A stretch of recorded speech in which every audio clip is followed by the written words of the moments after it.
In the past 10 years, Seplat has definitely demonstrated its ability to show that a company that is very well run, a company that is well governed, a company that has the right management team, a company that articulates very concisely its vision on the long term will definitely be a success story. Over the past 10 years, we have seen all of this manifest in what we have done, the growth of our balance sheet, the growth of our production, the growth of the company in terms of our asset in organic growth and acquisitional growth as well. But over and above that, we have also come to the stage where the overall oil business globally has been challenged.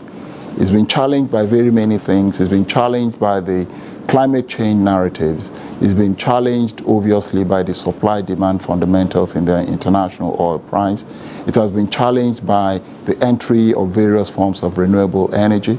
But going forward, we are leading a transformational agenda that will put us in the forefront of all of these changes. That means that our transformational agenda of very strong merger and acquisition of scale is key. But the real message is that we will make sure that what we do going forward will be well aligned with the sustainability and the climate change narrative. That is why our midstream business needs to be emphasized and will also be prioritized. That is why in Nigeria today you would see that Seplat remains at the forefront of growing our gas business. Growing this gas business will then mean that we're making a deliberate effort to continue to reduce the carbon mix of what we produce. That is very important. Going forward, of course, we're going to be well aligned with the technological advancements, and we're going obviously to have interest in anything that will reduce carbon emission. So we're completely committed to this. We're following very strictly and very compliantly the areas of the environment, social, and governance narrative in the global business.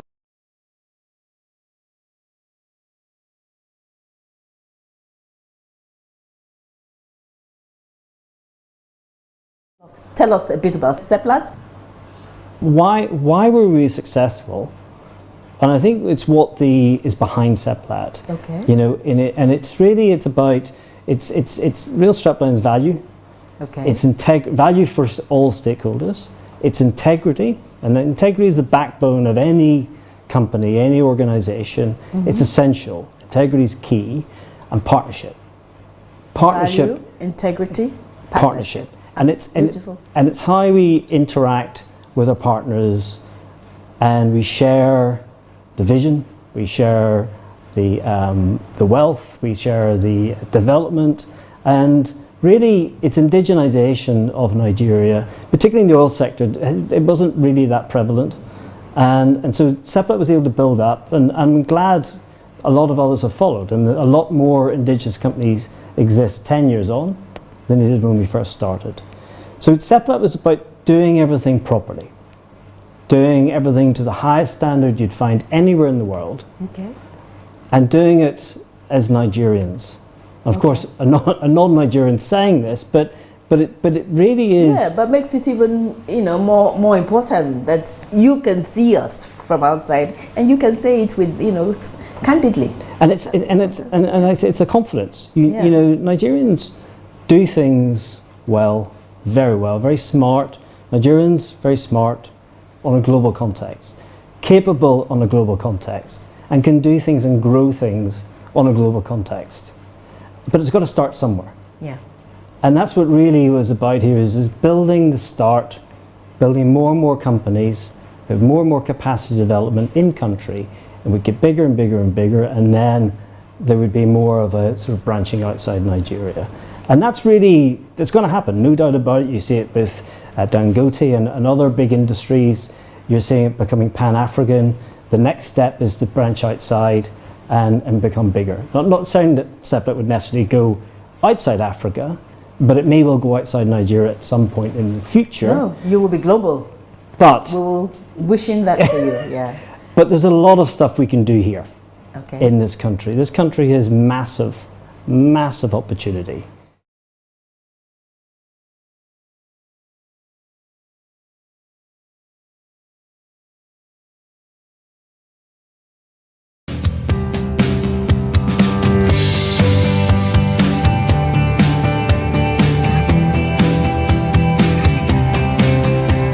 Seplat 8Th program, Teachers Empowerment Program, is a once-in-a-lifetime opportunity for me. Seplat has made me to realize that there is no student that is a failure. I want to empower the teachers to enable them teach creatively, to enable them teach the students to have a lifelong education. Seplat has done so well in so many areas, and even now they are doing so much intentionally into education to really get the demographic dividend out of our youth boards. How can we do that? We can only do that if we have well-trained teachers. That the only weapon we can use to combat poverty is education. Teachers are the drivers of quality in education in every economy. And without the teachers, you can't do well.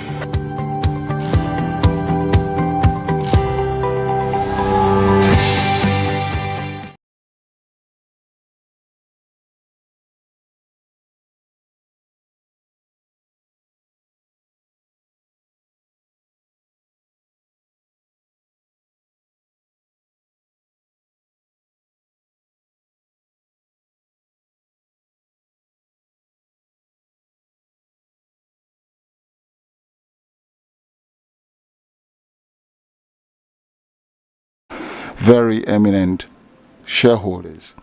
It's my honor and privilege to welcome you to the 8th annual general meeting of your company, Seplat Petroleum Development PLC.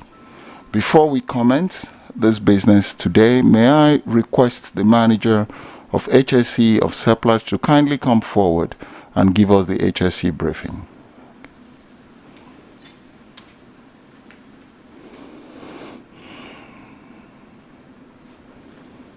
We welcome you, distinguished shareholders.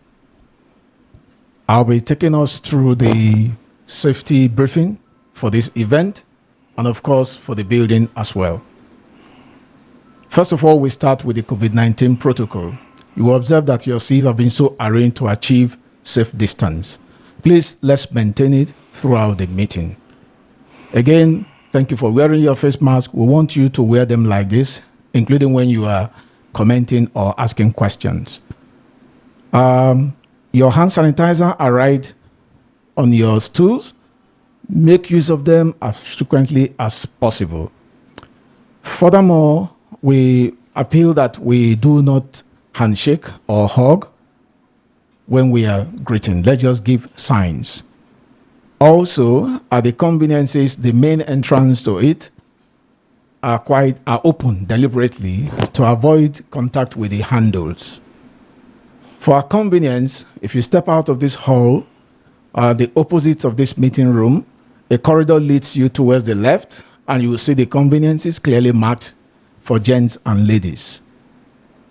And then for our fire emergency, we have not planned any drill for today, but I'll just give you the briefing on what to do in case of emergency. The building is fitted with smoke detectors and alarm system that will automatically trigger should it sense smoke. Now, on this floor, we have two emergency exits. One in the lift lobby.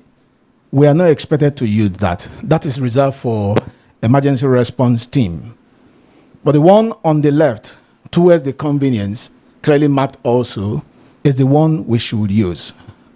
So if the alarms come off, please leave your personal belongings on your stool and walk briskly, do not run, through that staircase. It will take you right down to the ground floor, where access control personnel will be waiting to lead us to the muster point.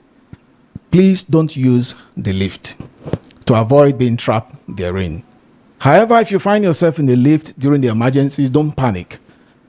It is programmed to take you straight to the ground floor, and then you can exit from the main entrance. If you are not getting any response from the lift, that is, it's not taking you to the ground floor, there is a yellow button on the control panel. If you press that yellow button, help will come from the control room. Once you are out, access control personnel will lead you to the muster point, which is opposite this building across the road. At that point, we'll give you further instructions. We'll take head counts. We'll also give you directive on how to re-enter the building. For a medical emergency, not to worry, we have a medical team and an ambulance on ground to support us. Once again, I welcome you and we wish you fruitful deliberation. Thank you. Thank you very much, Mr. Antigua. Can we now have the national anthem standing?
While we're still standing, may we have the opening prayer. I'm privileged to call Sir Sonny Wosu at Purple Night to lead us in that opening prayer.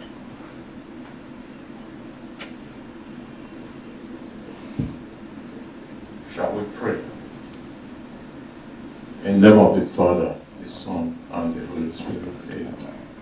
Father, we thank you for making it possible for us to gather here on the 8th annual general meeting of our great company, Seplat. We pray that everything we are going to discuss today will add value to the progress and sustenance of this company. Father, we pray that all the directors, boards, management and staff, that you will encourage them with good wisdom so that they will do the right thing each time they are discussing the affairs of this company as it affects both in contract and every other value that this company is expected to bring. Heavenly Father, we thank you and pray that you will continue to protect us from the pandemic, that nothing will happen to the progression in growth of any of us. This bring down to us all that is required to defeat the coronavirus pandemic in the whole world today. It has created a lot of damages. And Father, please intervene for our safety and for the security of the entire population of this world. Heavenly Father, we look forward to you giving us all that the support that we need today to have a great AGM. And at the end of the day, may we continue to be grateful to you that you have given us the knowledge and idea to move forward. All this I ask through Christ our Lord. Amen. In the name of the Father, the Son, and the Holy Spirit. Amen. Thank you very much, Sir Sonny Wosu. Distinguished shareholders, I crave your indulgence to conduct this meeting seated. Yes. Thank you very much. So once again, I have the honor and privilege to welcome you once again to the annual general meeting of your company. Please be informed that in view of the current global pandemic and in accordance with the Corporate Affairs Commission's approval that the guidelines for the holding of annual general meeting of publicly listed companies shall be by proxy, which was subsequently adopted by the Nigerian Exchange Limited, all necessary approvals were obtained to hold this meeting. In addition to the ordinary business schedule for this meeting, we also obtained approval to include special business on the agenda for this meeting today. May I now call on the registrar to confirm the number of proxies received for this meeting? Data marks, please.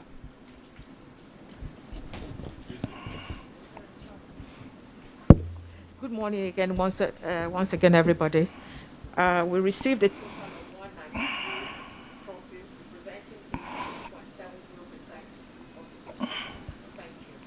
Thank you very much, Mason. I will now call on the company secretary to kindly come forward and confirm the quorum for this meeting. Chairman. Good morning, everyone, and welcome to the 8th Annual General Meeting of Seplat PLC. From the information provided by the Registrar, I do hereby confirm that we have a quorum. Thank you. Thank you very much, Edith. Following the confirmation by the Company Secretary on the quorum for this meeting, which has been duly convened and properly constituted, I hereby declare the meeting, the annual general meeting, the 8th annual general meeting of the Seplat Petroleum Development Company open. We also, thank you very much. We also wish to notify you that the meeting is being streamed live all over for all the shareholders who are not present and regulators, observers who are not physically present for this meeting. We assure everyone that will observe all the physical distancing and COVID-19 prevention protocols for gathering of this nature, and the proceedings for this meeting will be conducted in a timely manner. Without delaying you any further, let me quickly introduce the people who are with me on the high table. To my immediate right is Mr. Roger Brown, who is the Chief Executive Officer of your company. So Roger, please. To my left is Mrs. Edith Onwuchekwa, the Company Secretary and General Counsel of your company, and my humble self, ABC Ojako, the Chairman. I would like to also, thank you very much, thank you. I also would like to introduce the executive directors and other senior management who are here present with us. We have physically present Mr. Efi Okon, who is the operation director in the front seat. Also seated is Dr. Chema Wachuku, who is the Director of External Affairs. In line with the approval received from the Corporate Affairs Commission for the attendance of this meeting by proxy, we now have the mandate of the following directors to represent them at this meeting. Number one, Mr. Basil Omi, who is the Senior Independent Director of Seplat. Mr. Olivier de Langevin, who is non-executive director of the company. Mr. Austin Navuru, non-executive director of the company. Madame Nathalie Dolaperm, non-executive director of the company. Dr. Charles Okahalam, an independent non-executive director of the company. Lord Mark Mallock Brown, an independent non-executive director of the company. Mr. Damian Dodo SAN, a independent non-executive director of the company. Ms. Aruma Ote, OON, independent non-executive director of the company. Mr. Xavier Rollet, KBE, independent non-executive director of the company. For more information on the profile of these directors, kindly refer to page 82 of the annual report.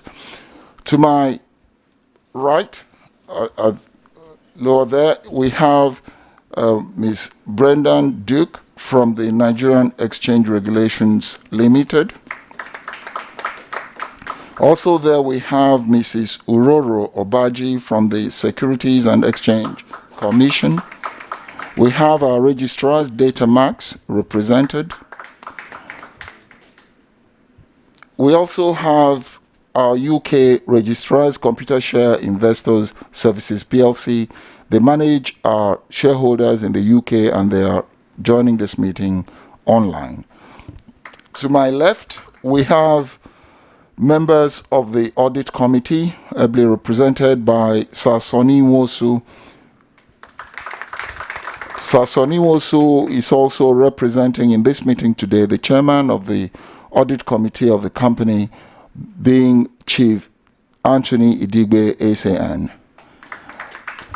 We also have Dr. Farouk Umar, who is also shareholder representative. While to the far right, we have the representative of our external auditors, PricewaterhouseCoopers PwC Nigeria, our external auditors, who is Mr. Pedro Omotehen. To facilitate the smooth and effective conduct of this meeting, we appeal to everyone to please observe the following order. 1. If you wish to speak, please indicate by raising your hand. And once you're recognized, please come forward. Upon speaking, please approach the standing microphone. We do not have roving microphones so that we avoid contact as much as possible. And clearly state your first name and your surname before you make your comment or ask your questions. Kindly keep your comments and questions as brief as possible so as to ensure that everyone who wishes to speak is given a fair opportunity to do so. There will be an opening to second each motion or to ask questions during this meeting. However, the comments will be invited for the resolution before the voting is taken. I will now call on the company secretary to kindly read the notice to this meeting. Mrs. Onwuchekwa, please. Thank you, Mr. Chairman.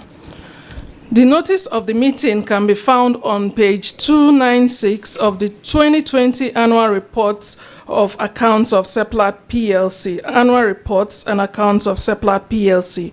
Notice of the 8th annual general meeting of Seplat Petroleum Development Company PLC. Notice is hereby given that the 8th annual general meeting of Seplat Petroleum Development Company PLC, the company, will hold at 16A Temple Road, Oluholoway, Ikoyi, Lagos, Nigeria, on Thursday, 20th May 2021 at 11 a.m. to transact the following business. Ordinary business. 1.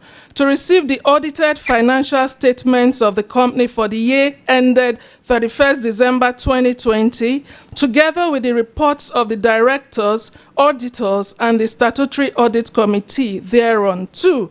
To declare a final dividend recommended by the Board of Directors of the company in respect of the financial year ended 31st December 2020. 3. To reappoint PricewaterhouseCoopers, PwC, as auditors of the company from the conclusion of this meeting until the conclusion of the next general meeting of the company at which the company's annual accounts are laid. 4. To authorize the Board of Directors of the company to determine the auditor's remuneration. 5. To re-elect the following directors. A. To approve the appointment of the following directors. 1. Mr. Emeka Onwuka as an executive director of the company. 2. Ms. Aruma Ote, OON, as an independent non-executive director of the company. And 3. Mr. Xavier R. Role, KBE, as an independent non-executive director of the company. B. To re-elect the following directors who are eligible for retirement by rotation. 1. Lord Mark Mallock Brown, independent non-executive director, and 2. Mr. Damian Dodo, SAN, independent non-executive director. 6. To disclose the remuneration of managers of the company. 7. To elect the shareholder representatives of the statutory audit committee. Special business. To consider and, if thought fit, to transact the following special business, which will be proposed and passed as ordinary resolutions. 8.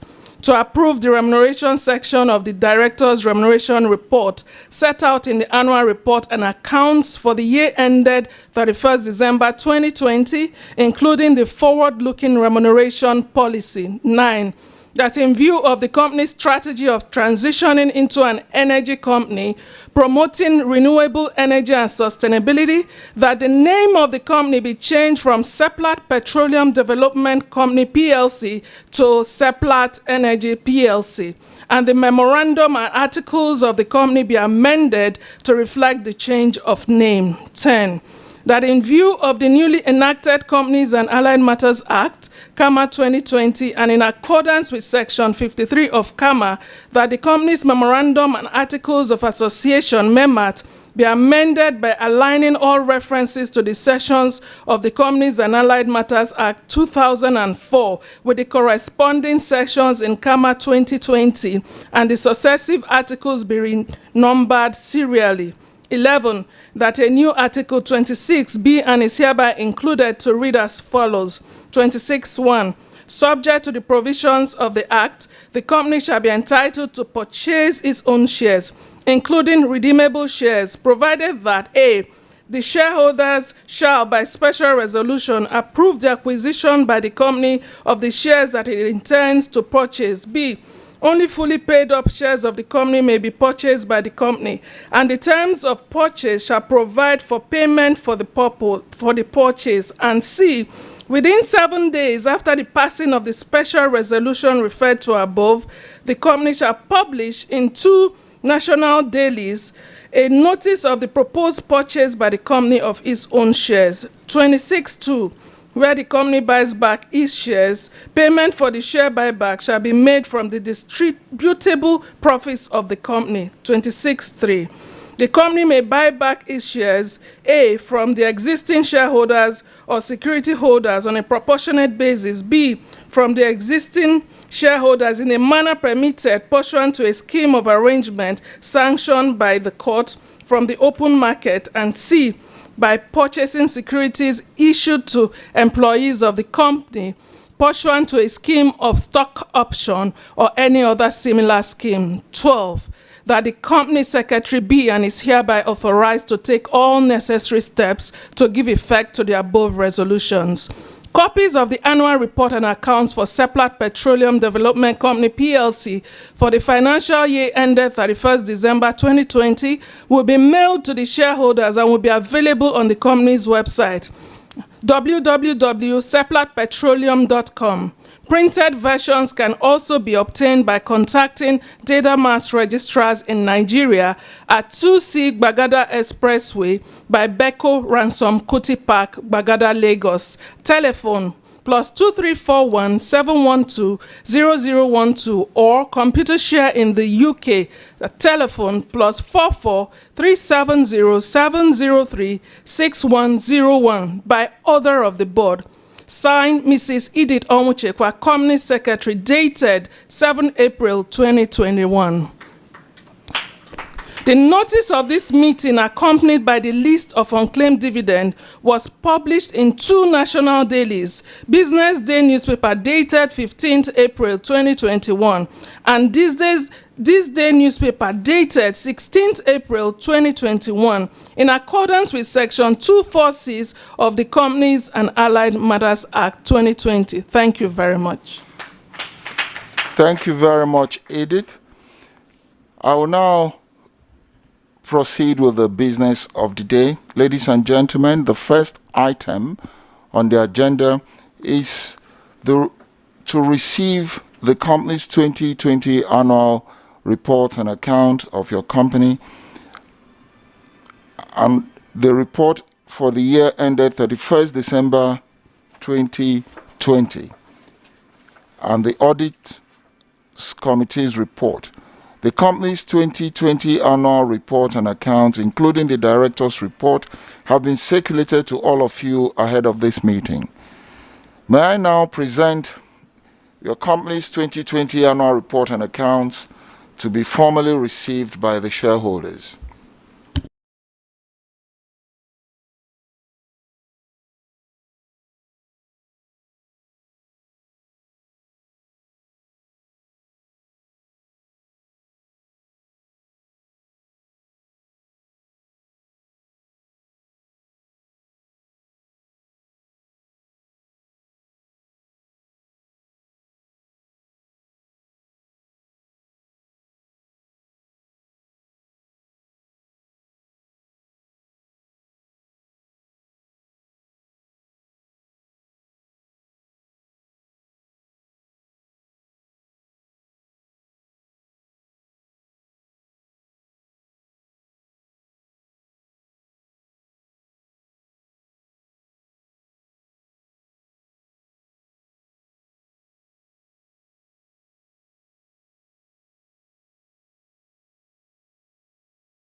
But I also taking the cue from you, I try and do a summary of it so I don't go through the whole report. In our opinion, the consolidated, my name is Pedro Montome, PwC. In our opinion, the consolidated and separate financial statements give a true and fair view of the consolidated and separate financial position of Seplat Petroleum Development Company PLC, the company, and its subsidiaries together, the group, as at 31 December 2020, and on their consolidated and separate financial performance and their consolidated and separate cash flows for the year then ended in accordance with International Financial Reporting Standards and the requirements of the Companies and Allied Matters Act and the Financial Reporting Council of Nigeria Act. What have we audited? Seplat Petroleum Development Company PLC's consolidated and separate financial statement comprises, number one, the consolidated and separate statement of profit or loss and other comprehensive income for the year then ended 31 December 2020, the consolidated and separate statements of financial position as at 31 December 2020, the consolidated and separate statements of changes in equity for the year then ended, the consolidated and separate statement of cash flows for the year then ended, and the notes to the consolidated and separate financial statement, which includes a summary of significant accounting policies. Basis for opinion. We conducted our audit in accordance with international standards on auditing ISAs. Our responsibilities under these standards are further described in the auditor's responsibilities for the audit of the consolidated and separate financial statement section of our report. We believe that the audit evidence we have obtained is sufficient and appropriate to provide a basis for our opinion. Independence. We are independent of the group in accordance with the International Codes of Ethics for Professional Accountants, including International Independent Standards, that is the ISB code issued by the International Ethics Standards Board for Accountants. We have fulfilled our other ethical requirements in accordance with the ISB code. I will now go into, if I want to skip some pages to the report on other requirements, just because of time, but we have all of this all in the report. The Companies and Allied Matters has required that in carrying out our audit, we consider a report to you on the following matters. We confirm that, number one, we have obtained all the information and explanations which, to the best of our knowledge and belief, were necessary for the purposes of our audit. Number two, the company has kept proper books of account so far as appears from our examination of those books, and returns adequate for our audit have been received from branches not visited by us. Number three, the company's statement of financial position and statement of profit or loss and other comprehensive income are in agreement with the books of the account and returns. This was signed by me on the 1st of March 2021. Thank you, sir. Thank you very much, Pedro. Before we proceed with questions, may I call on Sir Sonny Wosu to give the report of the audit committee of the company. Good morning, fellow shareholders. Good morning, distinguished directors. Morning. I'm going to read the audit committee report on behalf of my chairman, who is unavoidably absent, Chief Anthony Digbe, SAN. And before I go into that, let me quickly, because this book is so bulky, introduce the members of the audit committee before I go into the report, which I will read. And Dr. Farouk Umar,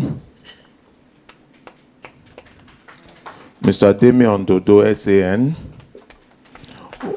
Oliver de Lugavat, Ms. Aruma Ote, OON. Now I read the report of the audit committee. In accordance with the provision of Section 4047 of the Corporate and Company and Allied Matters Act 2020, members of the Audit Committee of Seplat Petroleum Development Company PLC hereby report on the financial statement of the group for the year ended 31st December 2020 as follows. The scope and plan of the Audit Committee for the year ended 31st December 2020 were adequate. We have reviewed the financial statement and are satisfied with the explanation and comment obtained. We have reviewed the external auditor's management letter for the year and are satisfied with the management responses and that management has taken appropriate steps to address the issue raised by the auditors. We are of the opinion that the The accounting and reporting policies of the company are in accordance with the legal requirements and ethical practices. The external auditors confirmed having received full cooperation from the company's management in the course of the statutory audit, and that the scope of their work was not restricted in any way. Signed, Chief Anthony Digbe. And I spoke on his behalf. Thank you very much, Mr. Chairman. Thank you very much, Sir Sonny Wosu. I didn't mean to stop you from clapping. If you want to clap for him, please do so. Thank you very much. Before we proceed with questions, I'd like to notify members that there have been quite a lot of questions that were sent by various shareholders and various associations of shareholders. All these questions have also been responded to and sent out, but we would like to provide more clarifications during this meeting, and we'll also entertain further questions. So the floor is now open for questions and comments with respect to your annual report. Please, the lady in front, Haja. Please come forward to the standing microphone and tell us your name and your question. Thank you, Mr. Chairman. Good morning, Chairman, members of the board, distinguished shareholders present here this morning, the regulatory authorities. I say good morning to each and every one of us. Thank you. My name is Alaja Ayodele Kudaisi of Independent Shareholders Association of Nigeria. Mr. Chairman, I have some questions and I have some comments. My first comment is to say a big thank you to our immediate past CEO, Mr. Austin, for his immeasurable agility and hard work that brought us this far. May God bless you, sir. I also enjoined the new CEO, Mr. Rogers, to work assiduously to take the company to the higher levels. I pray for God's wisdom and direction for you. Mr. Chairman, I want to ask on the accident at OML 40 in July, where lives were lost, which culminated into production suspension, as well as the storage vessel problem which we had, which occurred on the same location. My question is, have we raised some SOCOM to the family of the people affected? Another one I want to ask is, I want to commend us, is a way of commendation that we were able to pay off our revolving loan, which is a very, very good one for us. Then I want to appreciate the company for the interim of 5 cents, which with the total final dividend, which cumulated into 10 cents. I want to appreciate the company, and I pray that as we get out of this pandemic and the business is beginning to do much more better than what we're doing now, this will increase. Thank you very much, sir. Thank you very much, Alaja. Yes, sir. I was gladdened by a statement I saw on page 7, which reads, thanks to the cost-cutting initiatives we implemented in 2020, as well as our prudent financial management, we are positioned very strongly. I actually underscored that very strongly, to take advantage of the global recovery we are beginning to see. This is a very strong statement of hope as far as I'm concerned. It gives us hope that after the pandemic, we shall not be found wanting in our operations. On page 11, where we reach out to our host community, that was it will not only build a bond and mutual trust between the two of us, I mean ourselves and our host community. It throws back solid security of our operational assets. Please, I want you to keep this up. And if possible, even do more. Still on our donation on page 140. As we endeavor to mention, I observe that we mention all the beneficiaries of our donation. But there was one item on the column there that was lumped up together, which is other beneficiaries. I would have loved to see the breakdown of these other subsidiaries so that we know who and who receive what and what. Then I want to ask, how are we tackling the flaring issue? More so that we have to pay flaring penalty of $6.2 million. This actually calls for concern.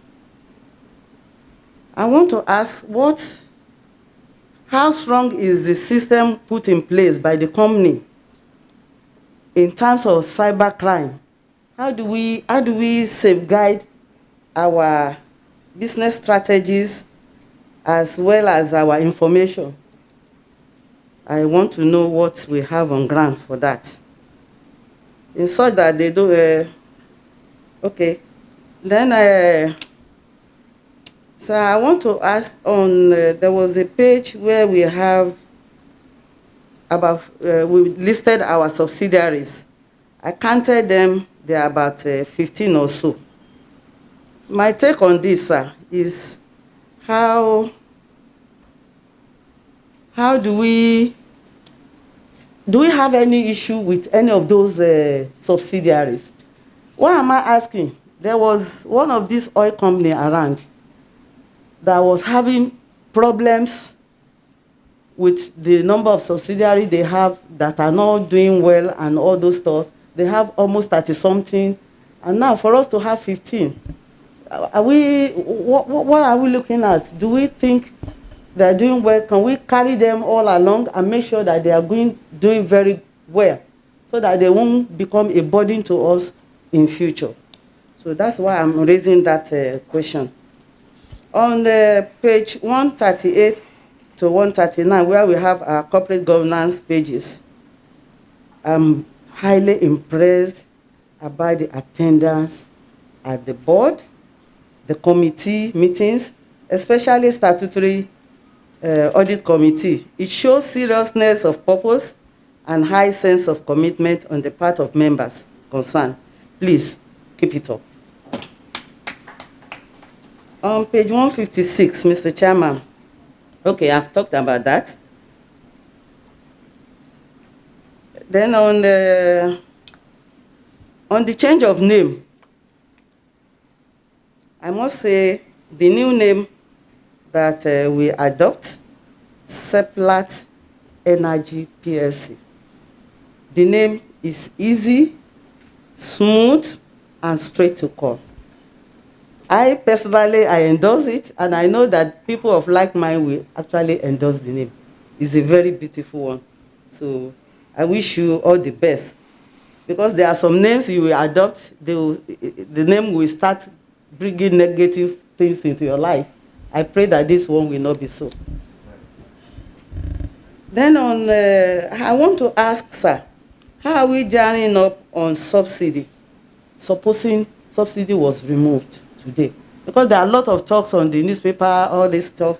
They want to remove it today, they don't want to remove it tomorrow. I don't know their problem, but supposing they remove it, so how are we going to, have we positioned ourselves for any eventuality in that area? Then on page 290, under contingent liability, sir, I saw the big figures there, some in dollars, some in naira, and I've gone through the account. I don't know, there was no provision. So I just want to Thank you very much, Haja. Thank you very much. Thank Those you. are the Thank two you, points. Haja. Thank you. In fact, I believe that Haja has asked the questions that everyone else would like to ask. But let's take some more questions. The gentleman there. And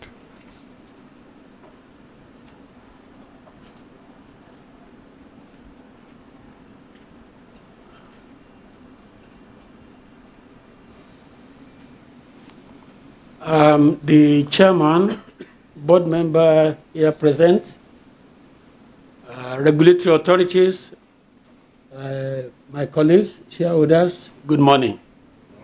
My name is Matthew Akinlade, President of Noble Shareholders Solidarity Association. I will not like to bore you down with questions, as a result of which I have sent questions earlier to the company. When the chairman was talking, when he was presenting the annual report, he alluded to the fact that they have responded to the questions.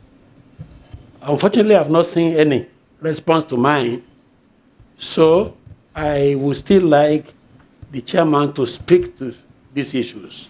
kindly ask them on which again. you have sent questions. Yes, sir. You can ask them again, so it's... I can ask them again? Yes. All right. Okay. Oh, sir. Sorry.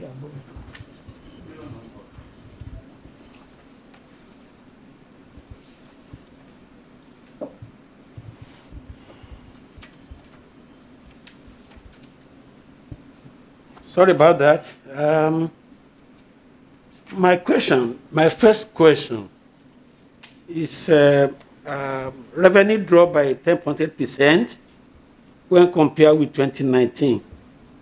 A major cause of the drop is the cessation of gas processing for NPDC, which failed 20.5 billion in 2019.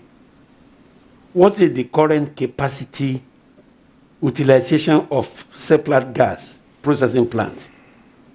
What is the company's strategy to optimize capacity utilization to make up for the loss of MPDC business? That's the first question.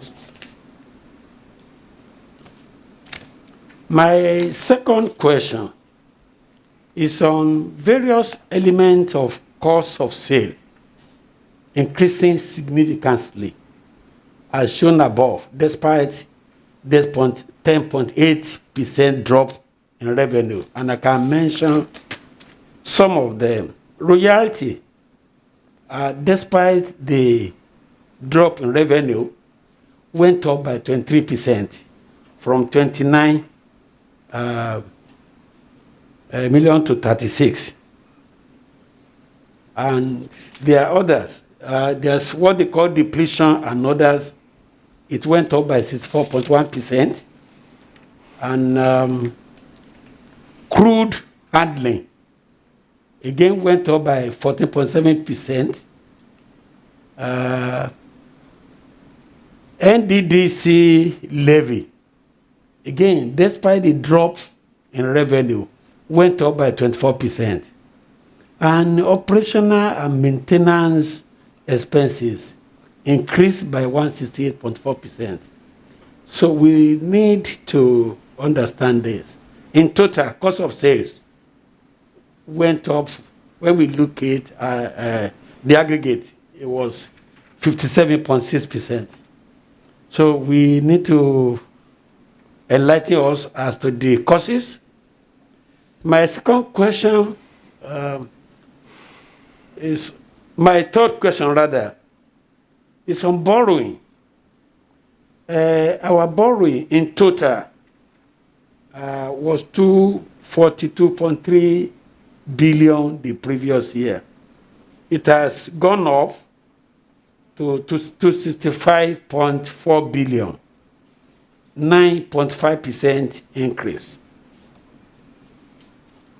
Ironically, net finance costs increased by 193.1%, from 6.1 billion to 18.01 billion. It's quite disproportionate. While borrowing increased by 9.5%, net finance costs increased by 193.1%. This could not be understood in a year that borrowing rate dropped significantly. Because last year, 2020, we have significant drop in borrowing rate. So I just wonder why we pay so much. Then my fourth question is on resolution 11 in the notice of meeting. And is on share buyback. What is the strategy behind this resolution? At the point that the company is owing lenders about 265 billion and recorded a loss of 30.7 billion under in the year under review. So where will the money for buyback come from? Are we going to borrow money to buy back? So I need to, we need to speak to it. And one other issue that I noticed, which was not included in my previous submission, is quarterly payment of dividend. I want to understand the strategy behind it, whether it's in the interest of the company to continue to do that. What are the gains? For me, as a shareholder, I'm happy that on quarterly basis, I receive something. And I thought this thing should be a win-win situation that is going to be beneficial to investors and beneficial to the company. What is the benefit of this to the company? Thank you so much. I must say I'm grateful for inviting me out of many shareholders to be here. I think it's a special privilege. Thank you. Thank you very much, Matthew. The reason is very obvious. Your very valid question. Please, the gentleman. Very valid question. Thank you, Mr. Chairman, distinguished shareholders, and members participating from all over the world. My name is Esan Ogunleye. I represent the Lagos Zone Shareholders Association. And on a personal note, this is the first time I'm attending Seplat's AGM. And I must say I'm highly impressed with the setup. And I'd like to congratulate Seplat for a successful year, despite the all well-known global challenges as well as the local challenges, particularly in the past year. The results published, especially on pages 149 to 236 of the annual report, confirms the level of success, and I am very impressed. The size and contents of the annual report, in my opinion, presents an unprecedented level of disclosures, and I dare say that they seem to be far in exceeding the standard requirements by the regulatory or supervisory authorities. Of particular interest to me is the largely comprehensive strategic initiatives report, which covers the risk management reports, which was contained in the report. And this leads me to the next and final point, Mr. Chairman. That is, I would like to seek further clarification on a seeming contradiction between the plans to deepen the ongoing development of petroleum and gas investments and the intended diversification into renewable energy. In saying this, I acknowledge the global trending away from fossil fuels, that is oil and gas, towards cleaner energy.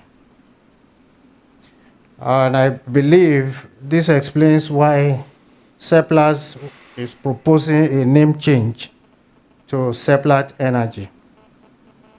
So I'd like to see clarification and assurance that the integration and or the transition from one to the other will not adversely affect our future results. Thank you, Mr. Chairman. Thank you very much. Very, very valid questions by Mr. Gunle. Thank you. The man in suit. Okay. Then after that, we take the last question from with the second man in suit without a tie. Okay, please go ahead. Thank you, Mr. Chairman. All protocols duly observed. My name is Prince Dr. Anthony Moni Yomojola, the current National Coordinator of Independent Shareholder Association of Nigeria.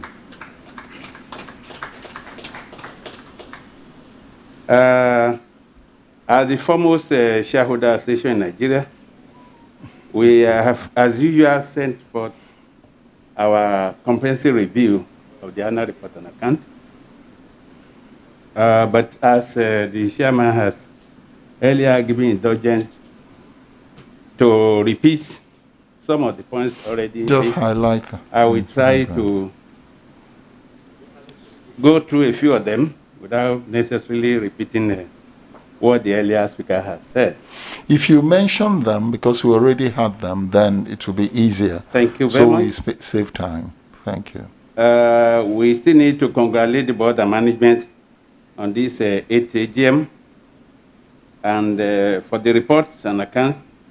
And of course, we welcome the transformation of our company from petroleum development company to energy company.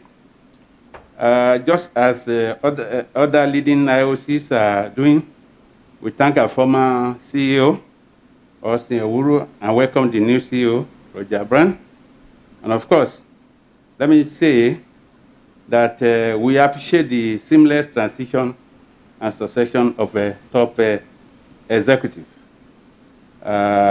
We hope that our renewable energy mix will quickly evolve beyond our focus on gas and will build a more safety-conscious culture and embrace goal zero. We have looked at the surplus at a glance. It's okay. We have looked at the revenue, page 6149196, which reduced slightly by 10.85 million. 10.85%, or 23.23 billion to 190.92 billion, from the previous figure of 214.16 billion the previous year. This is a lower performance, as you can see it, but again, as explained by the chairman, the performance of our oil business was affected by falling demand, the quota imposed by OPEC and the rest other things.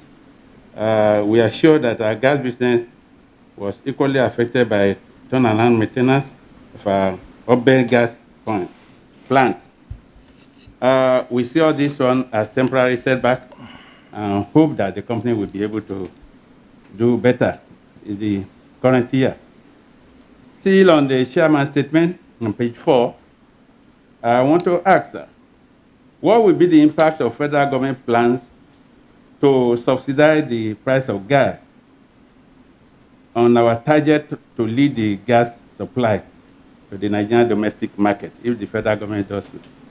Do we have a plan B, like to export to West Africa market or any other one.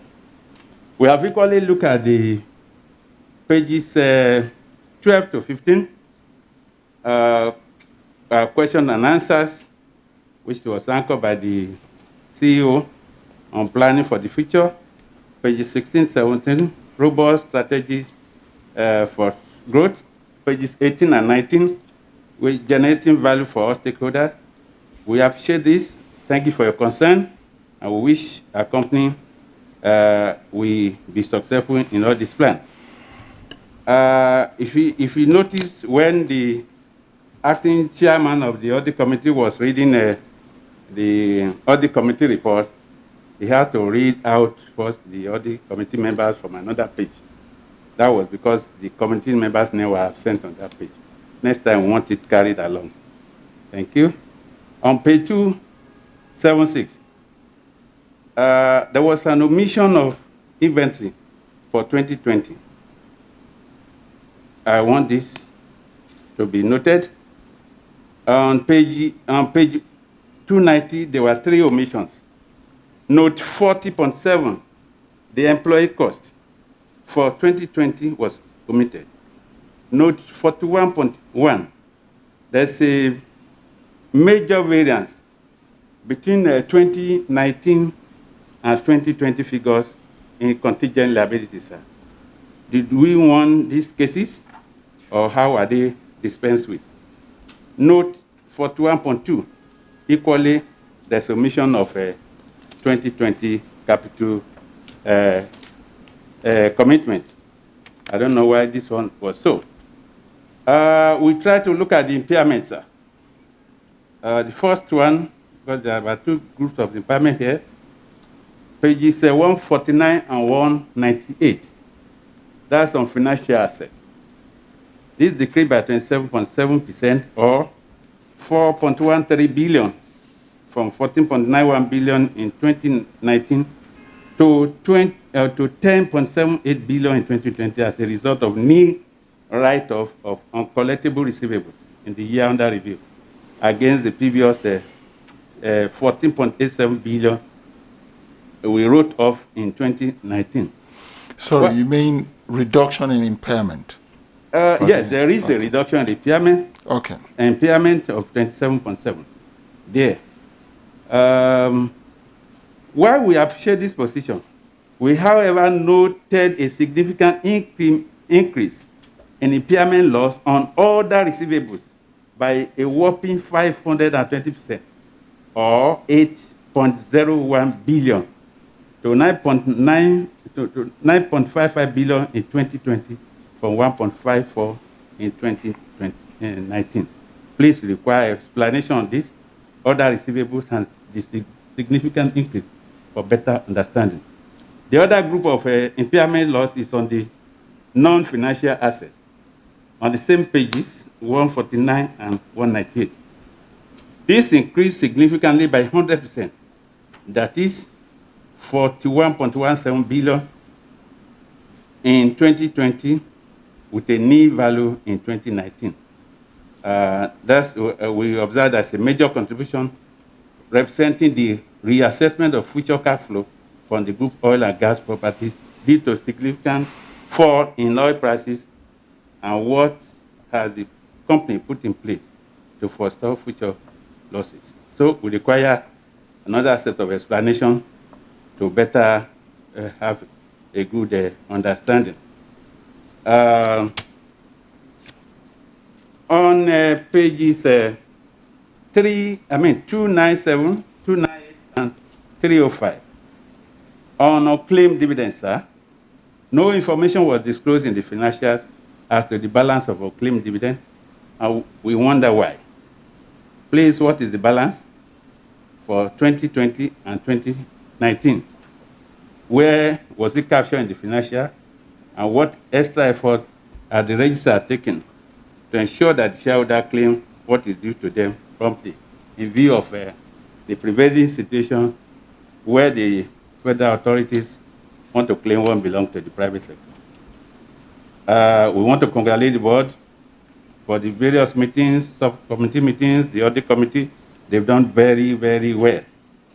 However, on page 150 and 230, sir, the loss per share, the group recorded the loss per share of 45 naira 72 kobo in 2020 as against earnings per share of 146.17 2019, which represents a decrease of 131.28% or 191.89 from 2019 to 20. Further review revealed that we recorded a loss of 30.71 billion in 2020 as against a profit of 85.01 billion in 2019. While our average number of shares was diluted by, from 581.61 million in 2019 to 588.44 in 2020. This result leaves room for gender improvement. For greater improvement. Finally, sir, we want to appreciate the effort of the board, the management and staff of the company, and of course, I can assure you, with good wishes from my members, spread all over Nigeria and the world, I will always support our company to move forward. Thank you very much for the opportunity. Thank you very much, Prince Anthony. The last question, please.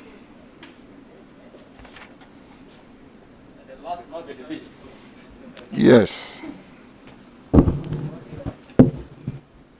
Mr. Chairman, we want to commend you for the good job you have been doing for bringing cleaner energy to the homes of Nigerians. At least the kind of money we have been making for government, if other companies are doing so, the government will not be broken every time.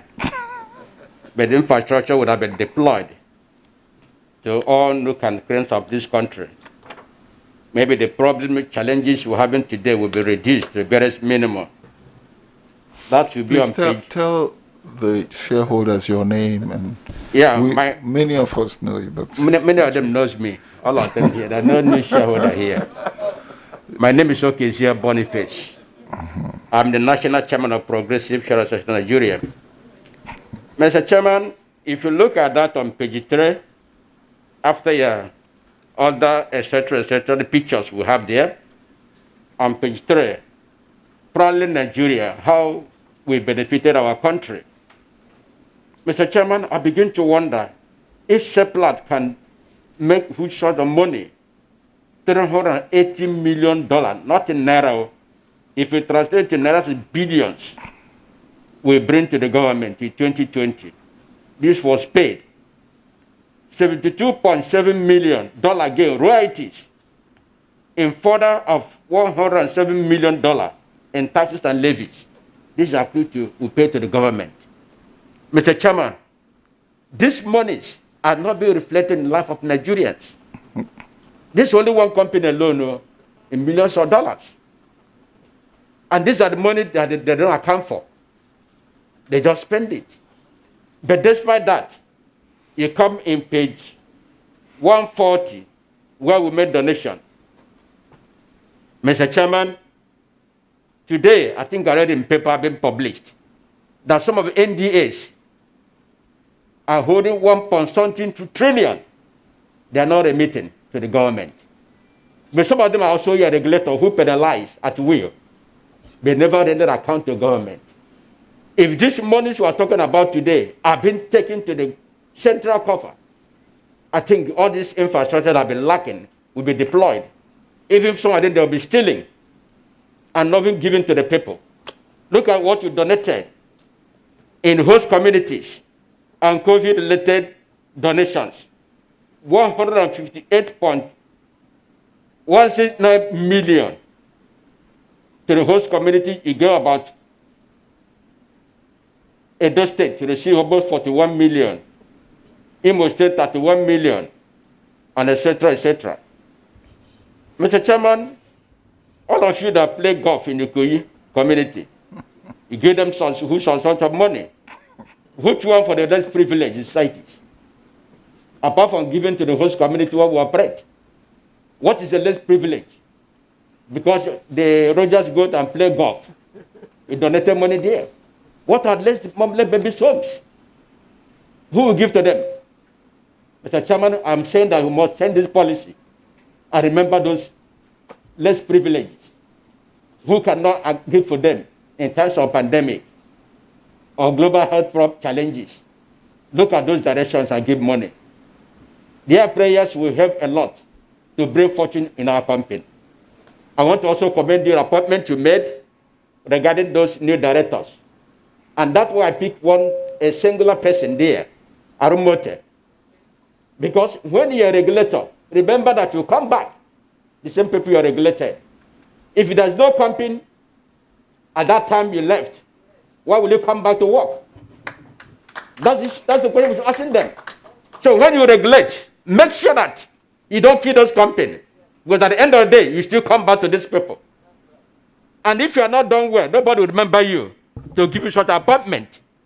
Ote did well as a DG, but there's also where he did bad, which will fought her headlong. It's my sister, but we have to tell the truth because we are Republicans. If you are doing well, we commend you. If you are doing bad, we tell you, irrespective of the same tribe we come from. That is what we are. So I have some brushing with her, but that doesn't mean that she's not a good lady, that she doesn't have the pedigree to bring her weight of experience to bear in Seplat Energy PSC, which we are changing today by the grace of God. So she has done well. And Emeka, our Yibo, China, who also look like chairman. I don't know whether it's the same mother or the same father. Emeka Omoka have done well for us. You have to manage him very well. He has been in the very many places. But today, I thank for humbling himself to come work as ED, having been a chairman of many companies, having a managing director of companies, that's surely humility that I can do anything. He's a good getter. I think with him here, Seplat is safe. I want to commend those appointments. They're good ones. And I want to also thank those who have exited the company. They have also paid their dues. I want to thank them for the job well done, for their contribution to uplifting this company to the greater height. May the good Lord bless them for the service they render to us. Mr. Chairman, I've been wondering every year. Last year, our chairman of Audit Committee, somebody will read his statement. He doesn't present. What is wrong with him? Does he attend meetings at all? Or we just mark him? Don't answer, please. It is high time that SN, he did attend a meeting physically. If he doesn't want to attend, we vote him out. He's an Audit Committee member. That's all. So his contribution is needed. His physical presence is needed in our meeting. I don't know why you appointed someone as acting chairman for the committee. So if he's not going to present, maybe join online. Let somebody replace him as a chairman. That's my submission. Then he can be a member of that committee. That's how it should be. So, Mr. Chairman, I want to also add my voice that this clause on page 296 on the agenda we are considering today, buyback. I think Chief Akele didn't mention it, buyback.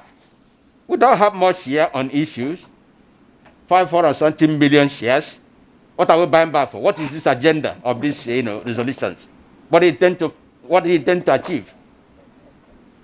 Is it in future when the share begin to pollute, we can buy back? And I want to know specifically what do we intend to achieve on this point of agenda? Because for me, there's no need for this. There's no need for that. On the name change, I already calling energy PSC. That's a good because we're the energy, not only petroleum and gas, which is the main thing. We can export Europe today, gas. If you have it, the cleaner gas, we can fire every homes. All this power dropping will not be there, So all those power generator energies can have a clean gas for Seplat Energy to be able to fire their power grid, I think these the things we have been doing. I want to commend you, despite the pandemic, despite the harsh economy, all the new developing areas were built. I think Seplat has one of the cleanest energy of gas today. Some of them are flaring. Government have not even helped to stop flaring. They're only taking money from us. Government is able to give this company incentive to be able to stop flaring and able to, royalty you are paying here. If you have those money, we can able to control those things, you know. Do you pay that royalty to the host community or the federal? Federal doesn't own those things.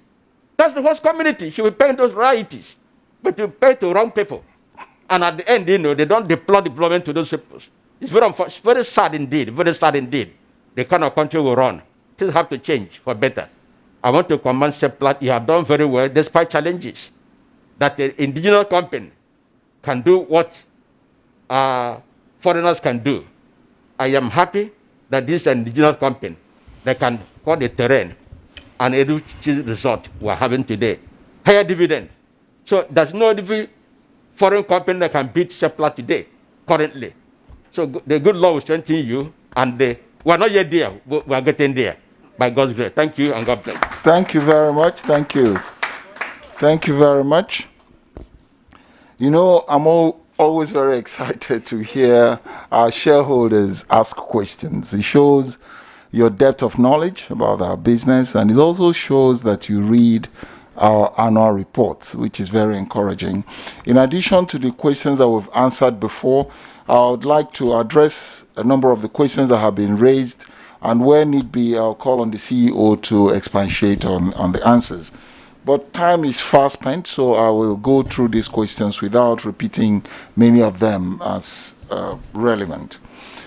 I'll start with Alhaja Kudaisi.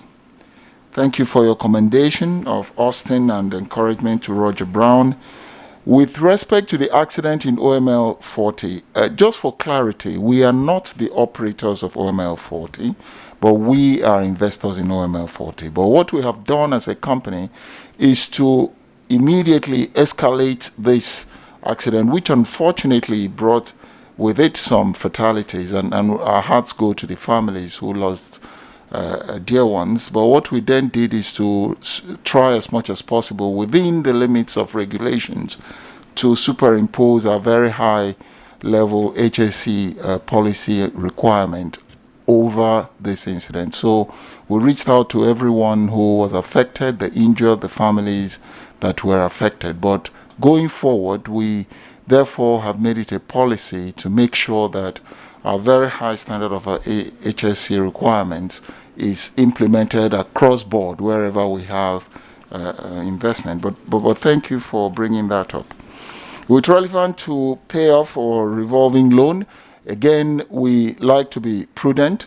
We know the implications of being a very highly leveraged company, and if you look at what we're doing and amongst peers, we are not excessively leveraged. So anytime we have funds that we do not need, we pay back our loan. That is one of the disciplines we have as a company. Maybe the CEO will speak to this when he has the floor.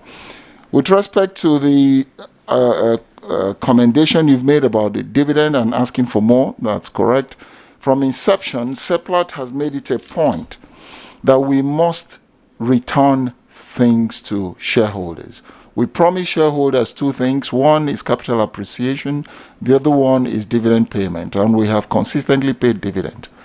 With respect to capital appreciation, unfortunately, because of the global capital market depression, we have also been affected in that regard. Therefore, consistent payment of royalty is very, very encouraging, and you'll see what we're trying to do to improve on that. With respect to asking for more, we would pay more dividend as we correlate it with our revenue and the profitability of the company. As time goes on, we'll do that.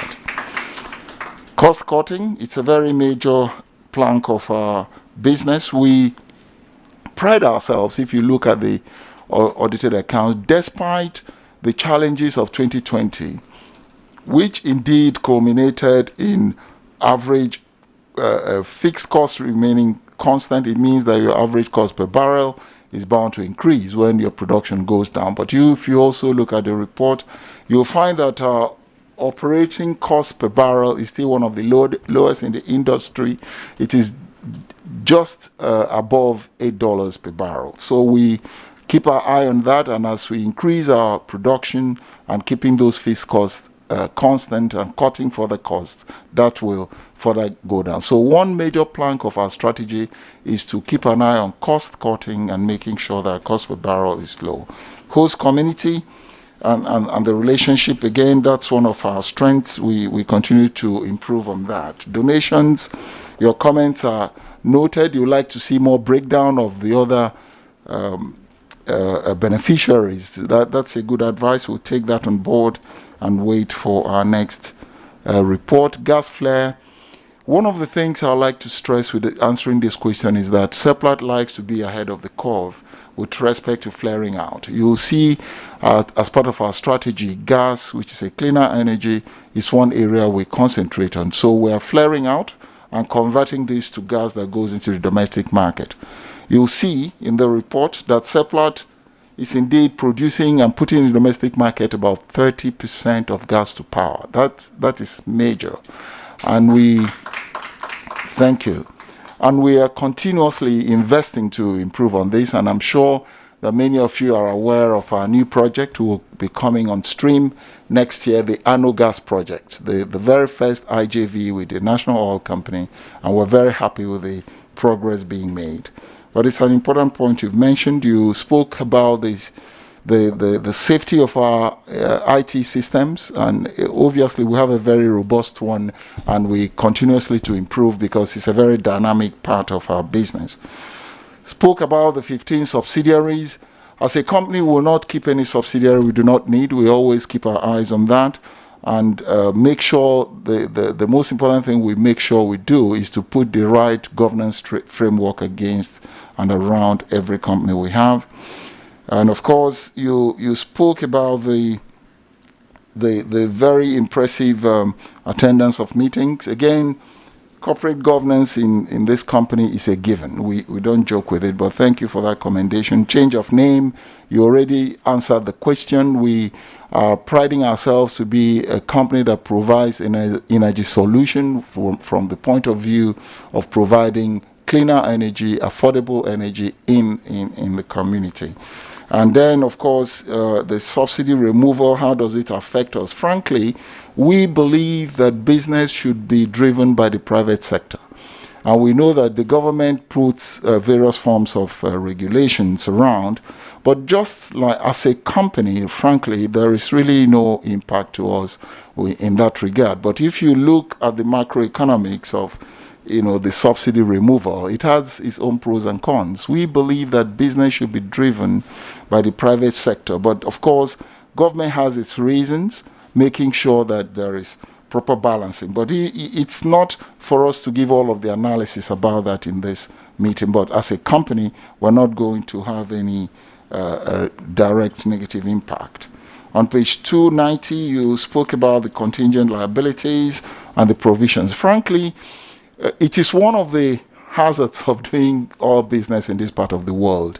So once you are in this business, you will get sued. But one thing we're sure is that we maintain the best oil field practices. We maintain the best practices. We operate very professionally. So we make sure that we protect wherever we work. But we know that many of these contingent liabilities will not really materialize because we haven't done anything wrong.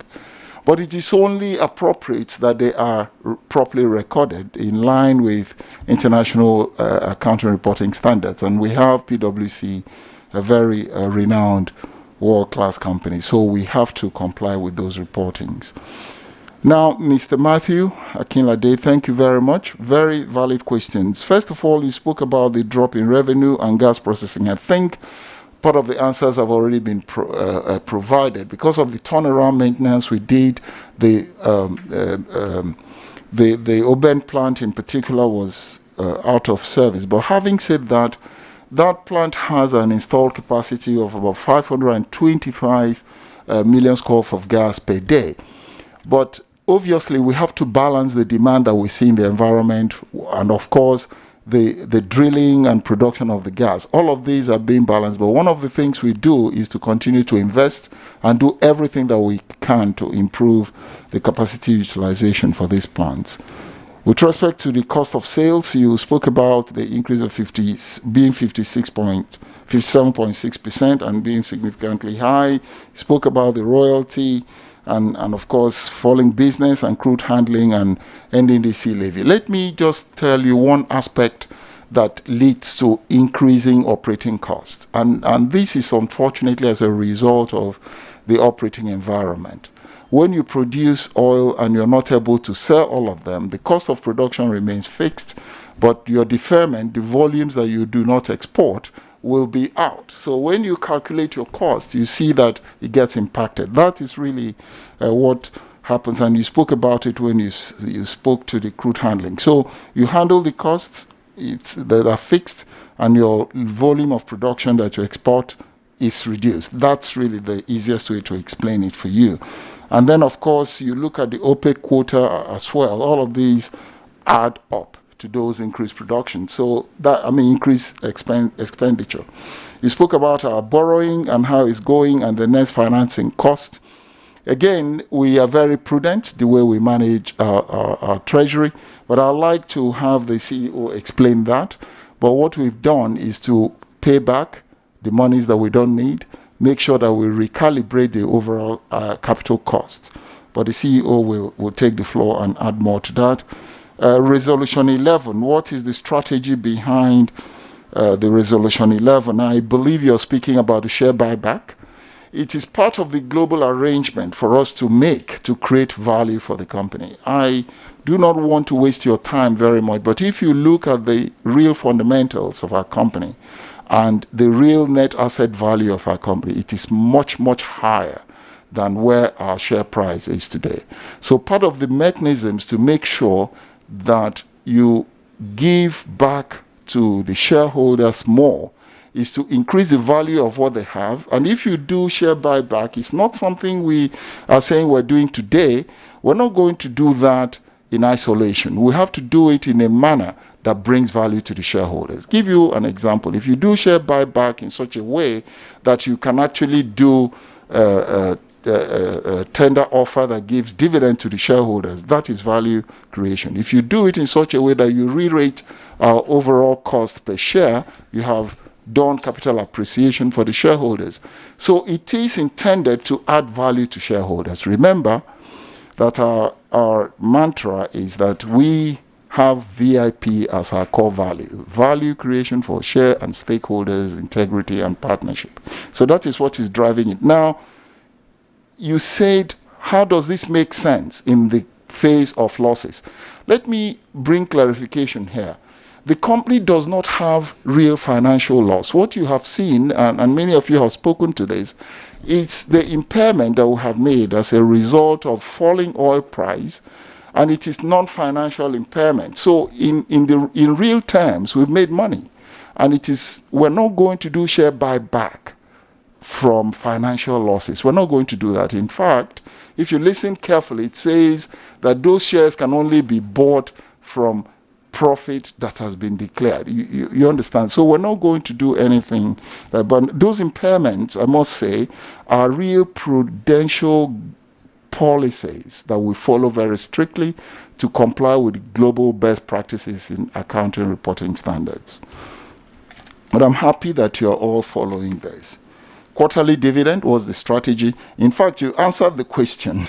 The strategy is actually to make sure that on a continuous basis we improve the cash flow of our shareholders. And also time value of money. If you get money 4 times in a year versus getting it twice in a year. In fact, when we started interim dividend policy, which we were one of the first people to do, it was because we want to improve the cash flow to our shareholders. So that's really what we've done. But this very quarter, you'll see the real impact. What you then have is we're going to be having shareholders receive the first quarter dividend for 2021 plus the final dividend of 2020. So you're going to be having a robust outing. So the strategy is very good. Thank you. And Mr. Song, your first attendee, but you've made a very impactful contribution, and thank you for the commendations. And I'll just quickly go to some of the things you raised.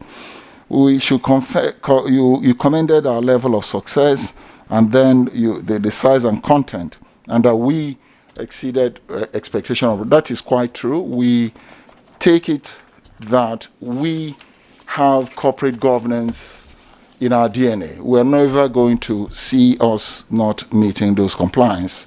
And you commended our risk management report. That is very important. I will take this back to the board, because part of the things we spend a lot of time at the board is to make sure that our enterprise-wise risk management is topmost in what we do. You wanted to have clarification between the plan to deepen the oil and gas investment versus the renewable energy. Very valid question. See, let's put this on record. Oil and gas will continue to become will continue to be relevant in the provision of energy in the global environment. That is key. And part of the things we owe the shareholders is to make sure that year on year we improve in our revenue earning, improve in our profitability and what have you.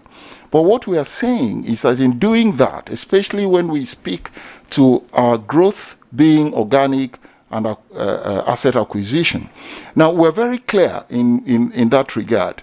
Whereas we remain an oil and gas company, we're changing our name to energy company. And this is because, and I like this to be clearly understood, we are doing this because we are a company that is providing robust energy solution. When you do this and make sure that you do it in a cleaner fashion. So our emphasis in the gas business is because we want to provide this using a cleaner option. That's what we're doing. Now, when we deepen our investments, we also keep this in mind.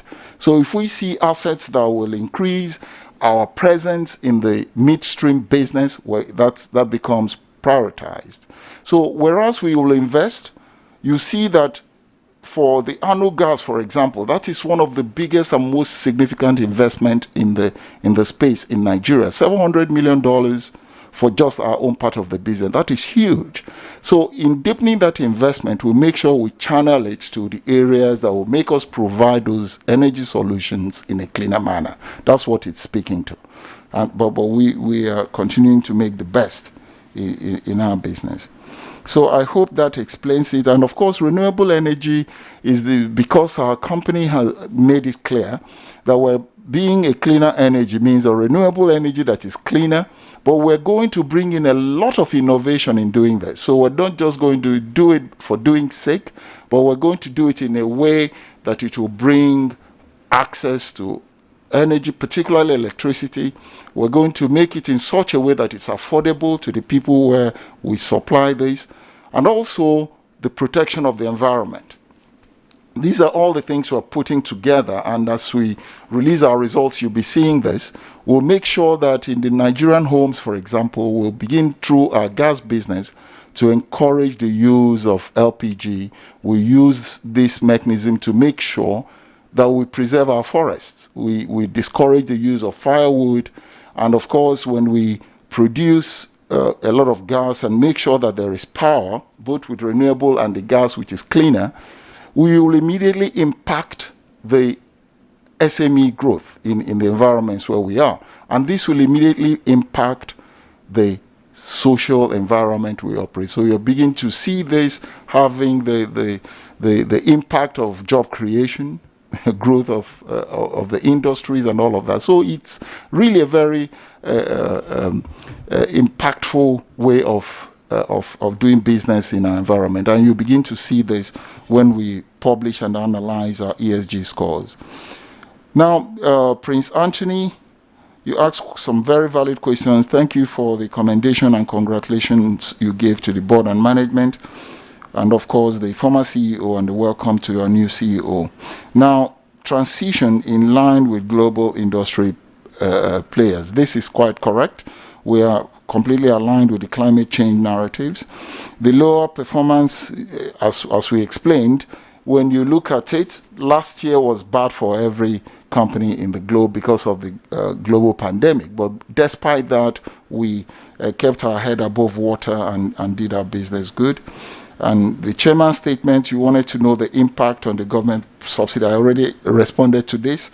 The question and answer by the CEO, very commendable. He can give more light when he speaks.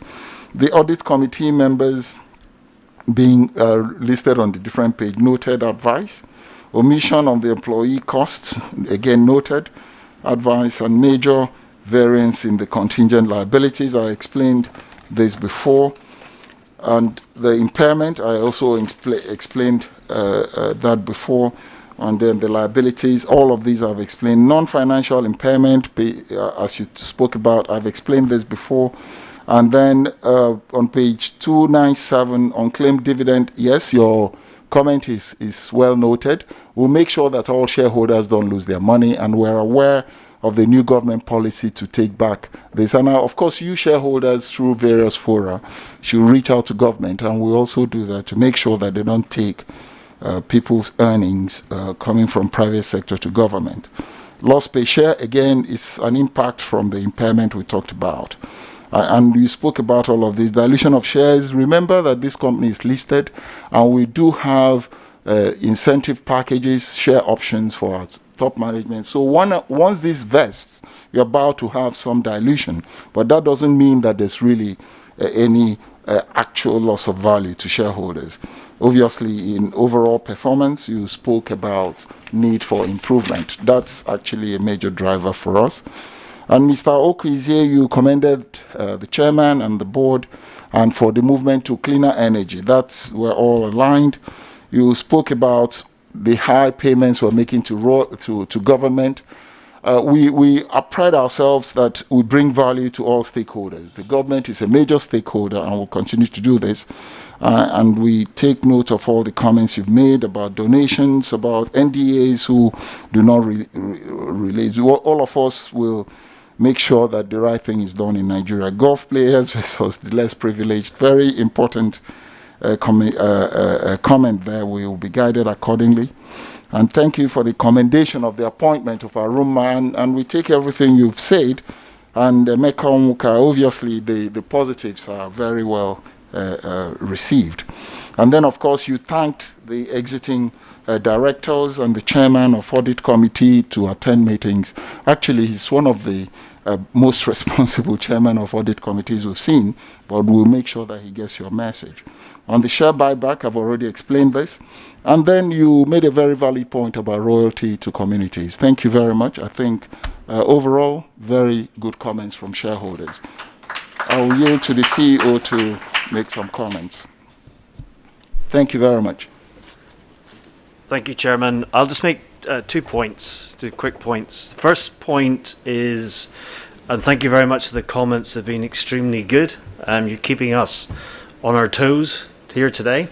In terms of the future, as we lay out at the start of the annual report, I just want to say one thing is that we will be coming out in July. So on the 29th of July, we will have what we call a Capital Markets Day, and people will be able to attend that, and we'll lay out more about the future. So it's only a taster in here. We're going to then talk about what we're going to do going forward as a business. So I encourage you, you'll see it on the website, I encourage you to dial into that on the 29th of July, and you'll find it most informative.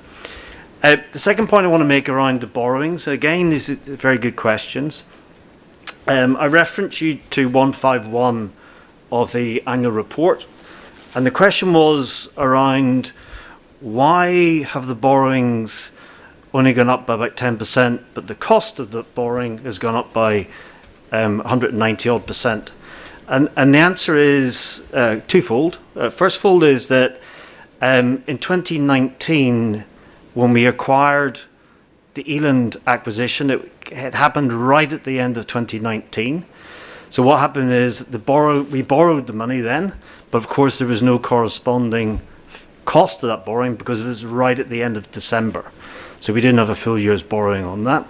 So that's specifically, but if you actually look on page 151, you'll see that our borrowings in Naira, unfortunately, have gone up, but we borrow in dollars. And actually, if you look on that statement, you'll see that the dollar borrowings have gone down. So we've paid almost $100 million in the year of borrowing. But when you translate it into Naira, it's gone up.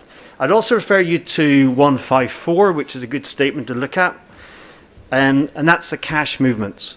And if you look on there, you'll see, if you study that, you'll see the money I'm talking about paying down, the repayments of the loans. And you'll also see in the 2019 December column, you'll see proceeds from loans. And that's what I'm talking about when we borrowed the money, 106 billion or $346.5 million to acquire the Eland acquisition. So hopefully that provides additional support. But I want to thank you very much. I think we've lost our chairman, but I want to thank you very much indeed for your very insightful questions. Thank you.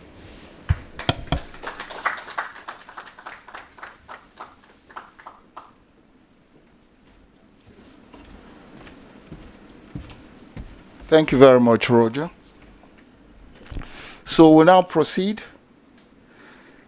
In the absence of any more questions, I hereby propose that the 2020 annual report and accounts director's report, auditor's report for the year ended 31st December 2020, and the audit committee report be adopted as presented. Will a shareholder kindly come forward to support this motion?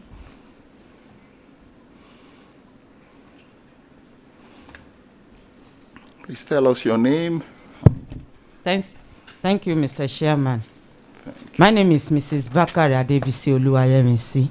And before I second the motion, I want to tender my apology for coming late. But I've already sent my questions to the company secretary. So I don't know if Chairman responded to those questions. On that note, I want to second the motion. Bakari Adebisi Oluwayemisi is the name. Thank you very much, Madam Bakari. Thank you. I hereby call on the registrar to please come forward. We're going to proceed with the vote. I have also been informed that there are demands for poll voting in this respect for all our resolutions to be considered at this meeting. This demand was made in accordance with Section 248, subsection 1B of the Companies and Allied Matters 2020. I will then invite the registrar to kindly explain the voting plan. Thank you, Mr. Chairman. Datamax has put together a video presentation on the voting instructions. Please listen. Thank you. Welcome. This video is on how to use the electronic voting pad device. Voting pad usage instructions. Please note that the device is only required during the voting session of this meeting. How to use the voting device. Press the Sign In button to activate the voting device. When the status indicator flashes red, the device is ready for use. Press the Yes button to vote in favor of a resolution. Or press the No button to vote against a resolution. Only press the ABS button if you do not wish to vote on a resolution. Please press only one of the buttons to cast your vote. You have only 1 minute to vote for each resolution. However, if you press the Yes or No button more than once, the last button pressed before the end of the voting period will be registered as your vote. Please return the e-voting devices to the ushers after the voting session has been concluded. An alarm will be triggered at the exit points if you still have the voting device with you when you leave the meeting hall. Kindly check your pocket and bag to ensure that the device is returned. Thank you very much. We'll now proceed with the voting. Can those in favor and those against kindly indicate using your voting pad? Thank you.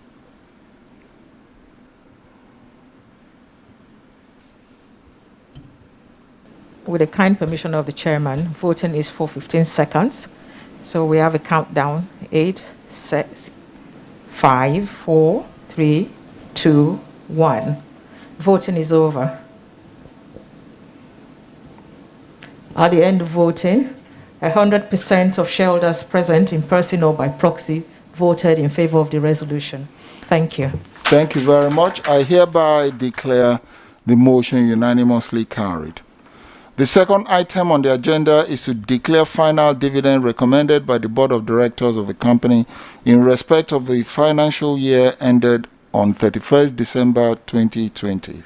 During the board meeting held on the 24th February 2021, the Board of Directors recommended a final dividend of 5 cents per share, which is equivalent to 20 Naira 51 kobo per share at the exchange rate as at the date of the closure of the register being 13th May 2021. Are there any questions or comments by shareholders? Okay, in the absence of any questions, I hereby propose that the final dividend of 20 Naira 51 kobo per share recommended by the Board of Directors be accepted by the shareholders as the final dividend for the year ended 31 December 2020. Will a shareholder kindly come forward to second this motion?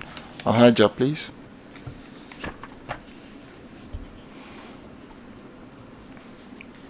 Thank you, Mr. Chairman. Okay. I so do. Thank you very much, Alhaja. Now we exercise our rights by voting using the voting pad, please.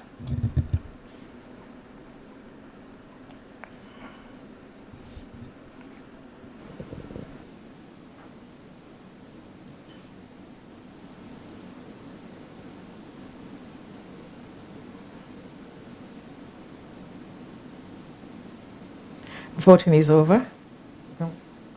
At the end of voting, again, 100% of shareholders present in person or by proxy voted in favor of the resolution. Thank you very much. I hereby declare the motion carried. The next item on the agenda is the reappointment of PricewaterhouseCoopers PwC as the auditors of the company. This is being presented in accordance with Section 401 of CAMA 2020, that the retiring auditor shall be reappointed without passing a resolution if such auditor is not disqualified under Section 401, subsection 2 of CAMA 2020. In the present case, PwC is the auditor of the company and is scheduled for retirement at this meeting. They have indicated their willingness to continue as the auditors of the company and are hereby reappointed until the conclusion of the next annual general meeting. The next item, which is the fourth on the agenda, is to authorize the Board of Directors to determine the remuneration of the auditors in accordance with Section 408, subsection 1B of CAMA. Are there any questions from shareholders? Any comments? Thank you. In the absence of any questions or comments, I hereby propose that the Board of Directors be and are hereby authorized to determine the remuneration of the auditors for the year ending 31st December 2021. Will a shareholder please come forward and second this motion? Matthew, please.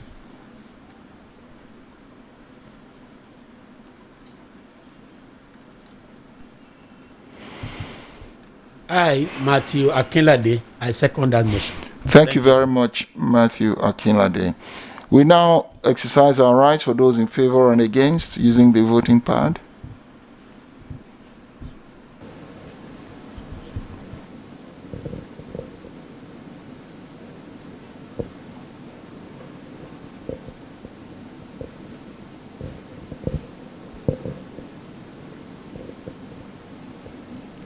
Voting is over on this resolution.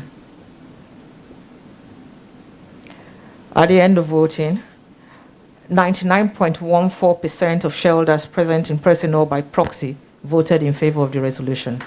Thank you very much. I hereby declare the motion carried.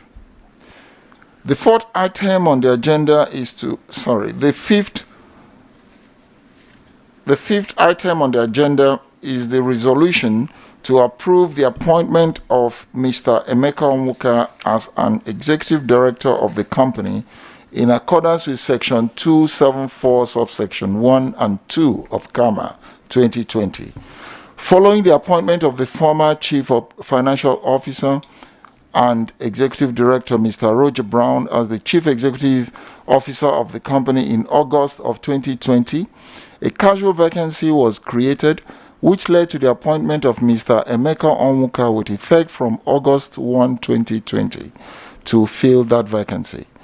Mr. Emeka Onwuka has over 30 years experience in the financial services within the sub-Saharan Africa.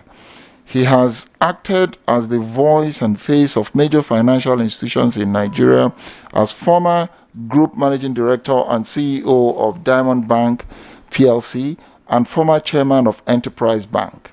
You can also access more details of Emeka Onwuka's very rich profile in our website. Are there any questions, comments? Thank you very much. In the absence of any questions and comments, I hereby propose that the appointment of Mr. Emeka Onwuka as an executive director of the company be approved by the shareholders. Will a shareholder please come forward to second this motion? Mr. Ogunleye, please. My name is Eson Ogunleye. I so second. Thank you. Thank you very much. Let's now exercise our rights. Those in favor and against, kindly vote.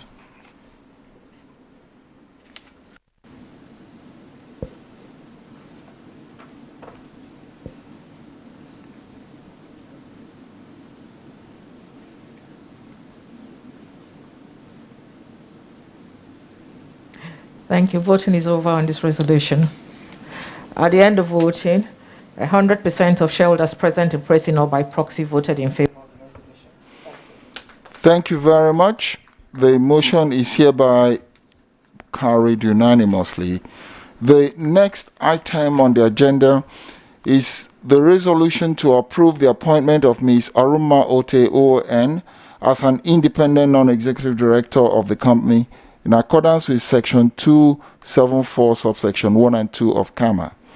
Ms. Aruma Ote OON is a seasoned C-suite executive with several years of experience operating at the highest levels at major multilateral agencies, global financial institutions, and in government. She has been an academic scholar at the University of Oxford since January 2019 and a member of the London Stock Exchange Africa Advisory Group since January 2020. Ms. Aruma Ote served as the Treasurer and the Vice President of the World Bank from 2015 to 2018. She was the Director General of the Securities and Exchange Commission in Nigeria, and in this position, she was responsible for the regulation of Nigeria capital market, including the Nigerian Stock Exchange. You can also access more information about Ms. Ote from our website. Are there any questions or comments? In the absence of questions, I hereby propose that the appointment of Ms. Aruma Ote OON as an independent non-executive director of the company be approved by the shareholders.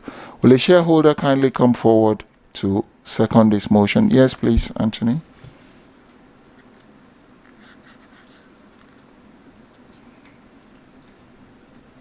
I do second the motion. My name is Dr. Anthony Omojola. Thank you. Thank you very much.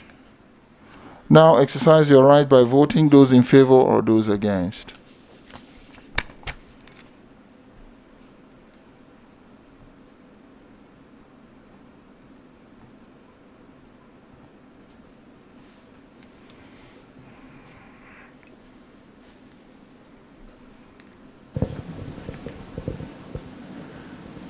Voting is over.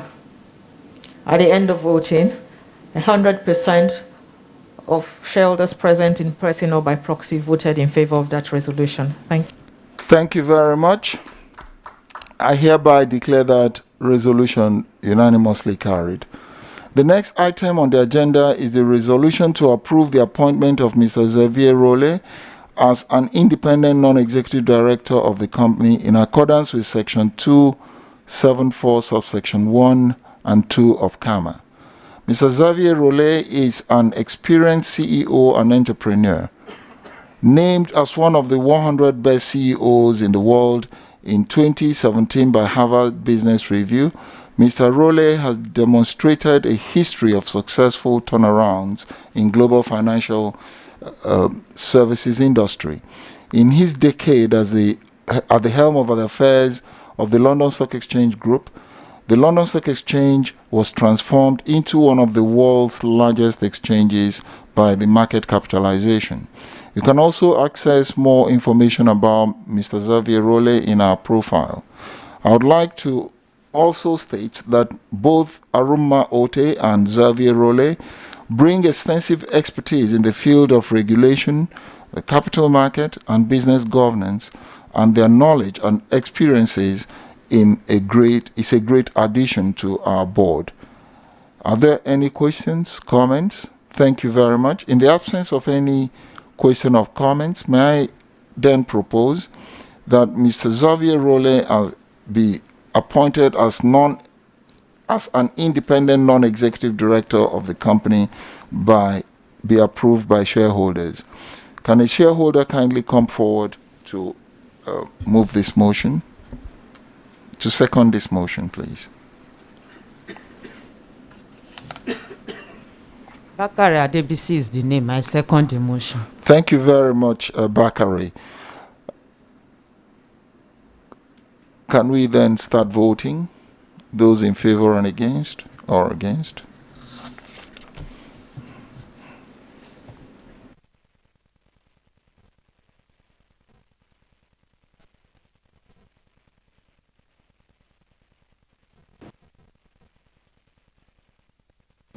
Voting is over.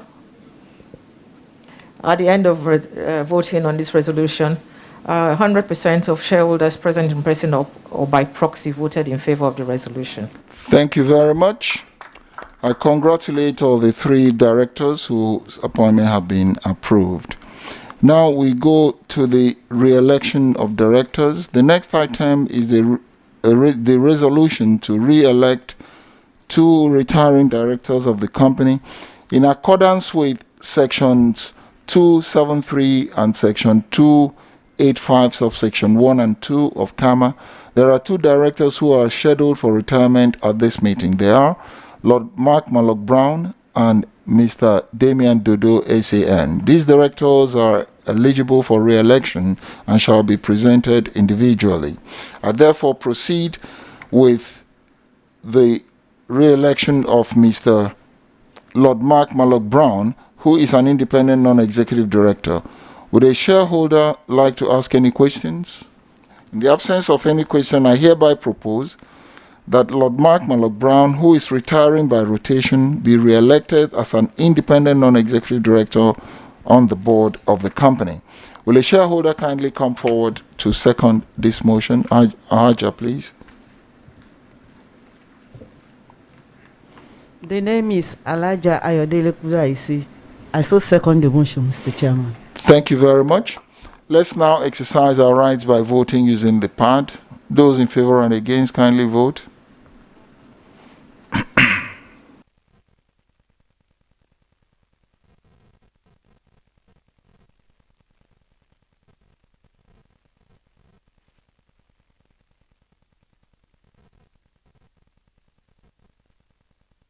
Voting is over. At the end of voting, 100% of shareholders present in person or by proxy voted in favor of the resolution. Thank you. Thank you very much. I hereby declare the motion unanimously carried. Also eligible for re-election is Mr. Damian Dodo SAN, who is an independent non-executive director of the company. Would a shareholder like to ask questions or comments? In the absence of any questions and comments, I hereby propose that Mr. Damian Dodo SAN, who is retiring by rotation, be reappointed as a director of the board of the company. Will a shareholder kindly come forward to second this motion? Matthew, please.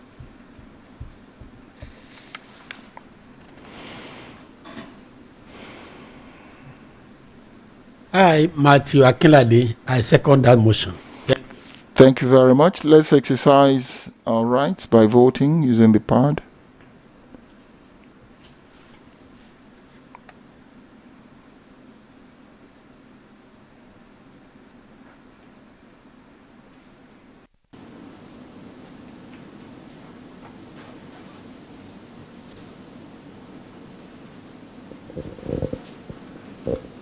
Voting is over.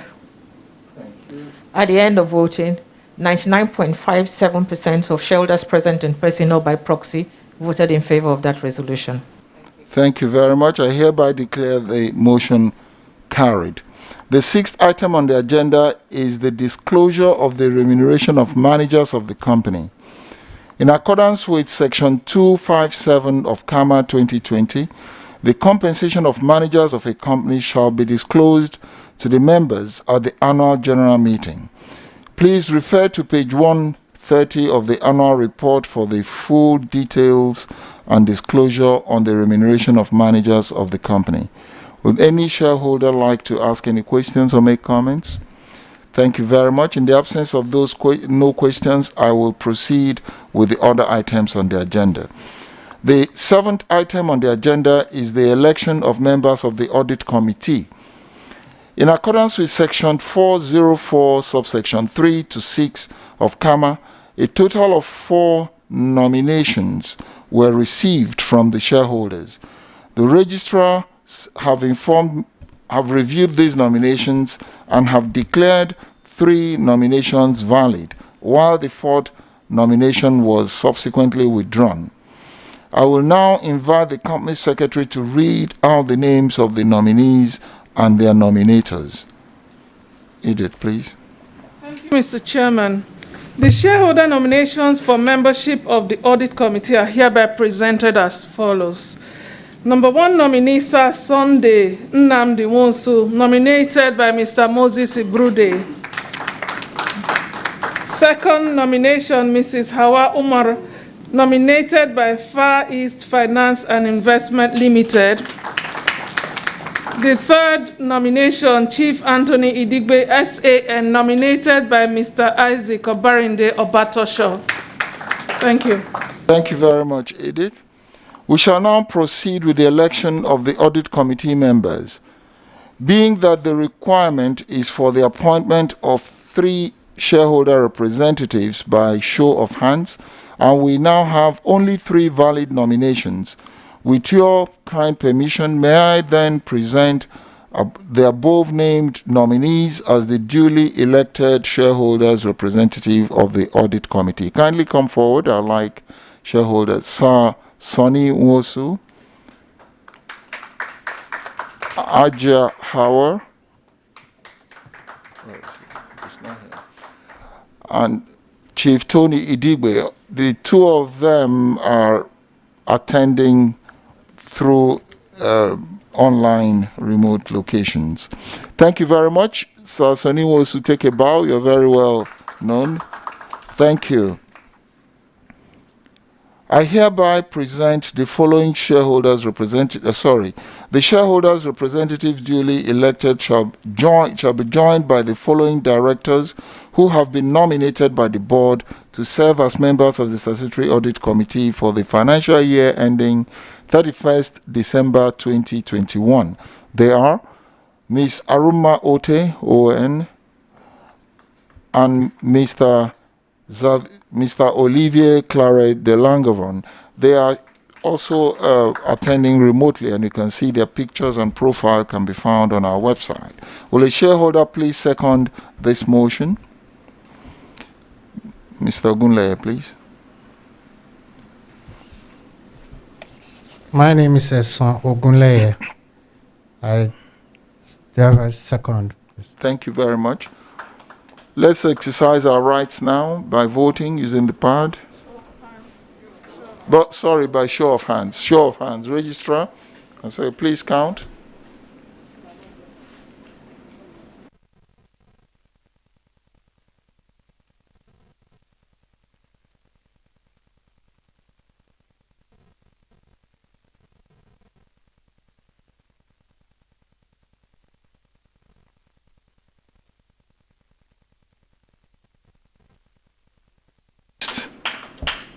None.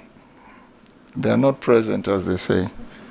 I hereby declare the motion carried unanimously. The next item on the agenda is a special business. And this is to approve the remuneration section of the Director's Remuneration Report set out on page 116 of the company's 2020 annual report and accounts for the year ended 31st December 2020, including the forward-looking remuneration policy. Would any shareholder like to ask any questions about this? In the absence of any questions, I hereby propose that the remuneration section of the Director's Remuneration Report as set out on the company's 2020 annual report and accounts for the year ended 31st December 2020, including the forward-looking remuneration policy, be approved. Will a shareholder kindly come forward to Haja, please?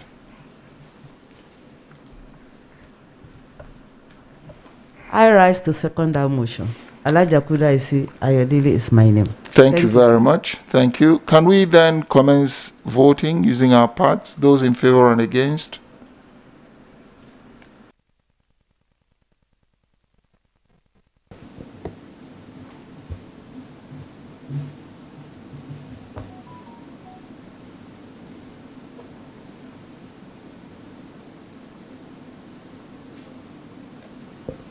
Voting is. Thank you very much. The result.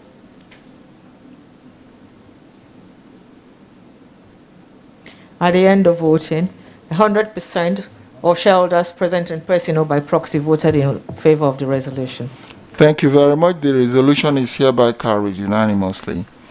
The next item on the agenda is the resolution to approve the change of name of the company from Seplat Petroleum Development Company PLC to Seplat Energy PLC, and that the memorandum and articles of association be amended to reflect the change of name. Will any shareholder come forward for question or comments, if you have any? In the absence of any questions, I hereby propose that the name of your company be changed from Seplat Petroleum Development Company PLC to Seplat Energy PLC, and that the memorandum and articles of association be amended to reflect the change of name. Will a shareholder kindly come forward to second this motion? Prince Anthony, please.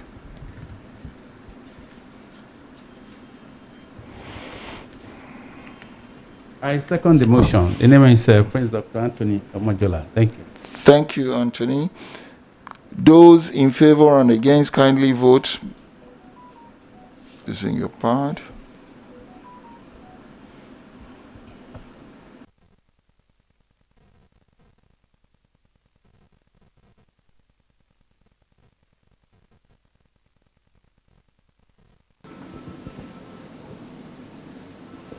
Voting is over. At the end of voting, a total of 99.83% of shareholders present in person or by proxy voted in favor of the resolution. Thank you. Thank you very much. I hereby declare the motion carried. The next item on the agenda is the resolution to approve the amendment of the company's memorandum and articles of association by aligning all references to the section of the Company and Allied Matters Act 2004 with the corresponding Companies and Allied Matters Act 2020, and that the successive articles be renumbered serially. Will any shareholders have question or comment?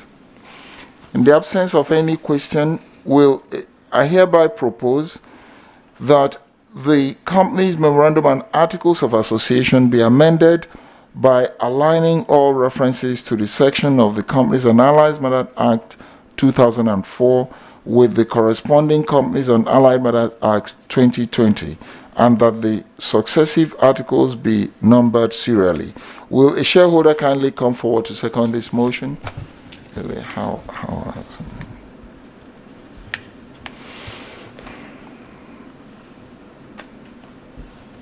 Thank you, Mr. Chairman. Bakari Adebisi Oluwayemisi is the name. I second the motion. Thank you very much, Bakari. Those in favor, kindly indicate, and those against using the pad.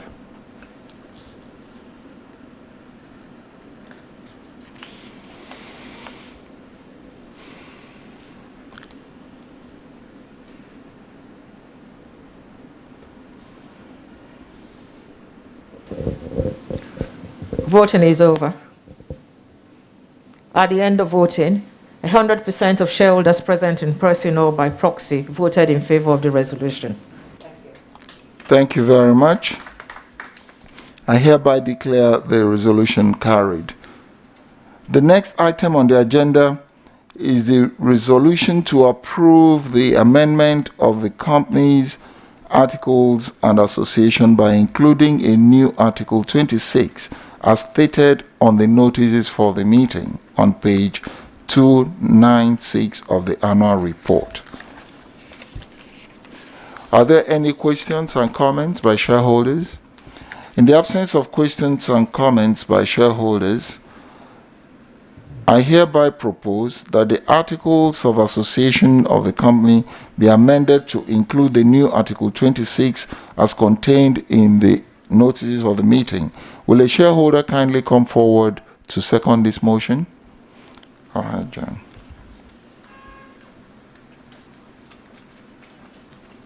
Once again, the name is Elijah Kudaisi Ayodele. I rise to second that motion. Thank you, Alhaja. Let us now proceed with voting. Those in favor and against, kindly use your pads.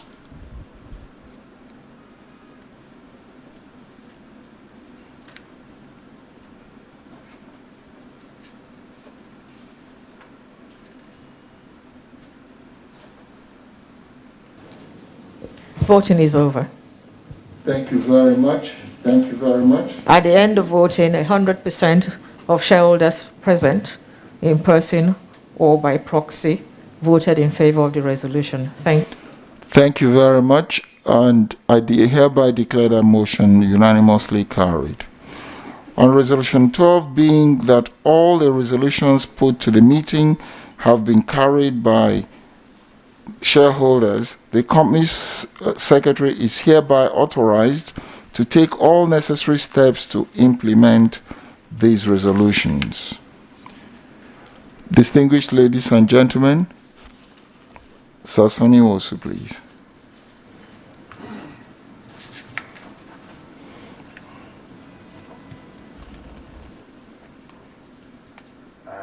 I am very sorry, my colleagues, to actually raise my hand to talk on this item. Everything about resolutions is heaped on the shoulder of the board. Company secretary do not come into play in a resolution of this nature because it is the board that gives order to the company secretary. So the appropriate thing to do is to authorize the board Thank you very much. Every step. Thank you, sir. Thank you, Sir Sonny Wosu. Very well noted. No. Thank you very much. That's the advantage of experience. Thank you. We are very clear, and that's why when the company secretary read the notices, she said by the order of the board, and the board will do the needful to make sure that this happens. Thank you very much. Ladies and gentlemen, this brings us to the end of your annual general meeting, and I hereby declare the meeting closed. But before we rise, can we sing the national anthem and then closing prayer? Or rather, let's take the closing prayer first by Alhaja.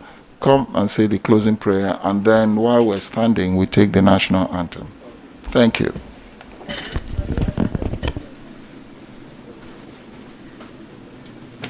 Salu ala Nabi al-Karim. I want to thank Almighty Allah for the successful session of the annual general meeting we've just had and finished.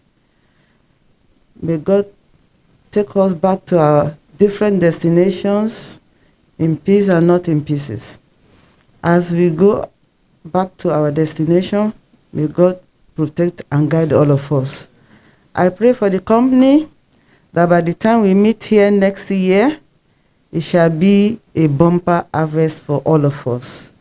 I pray for our directors that God should continue to guide and protect them. Give them divine wisdom and divine direction to direct the affairs of this company. All these are more asked for in the mighty name of Allah. A'udhu billahi minash shaitani rajim. Bismillahir rahmanir rahim. Inna atayna kal kawsar fasalli li rabbika wanhar inna shani'aka huwal abtar. Sallu ala nabiyil kareem.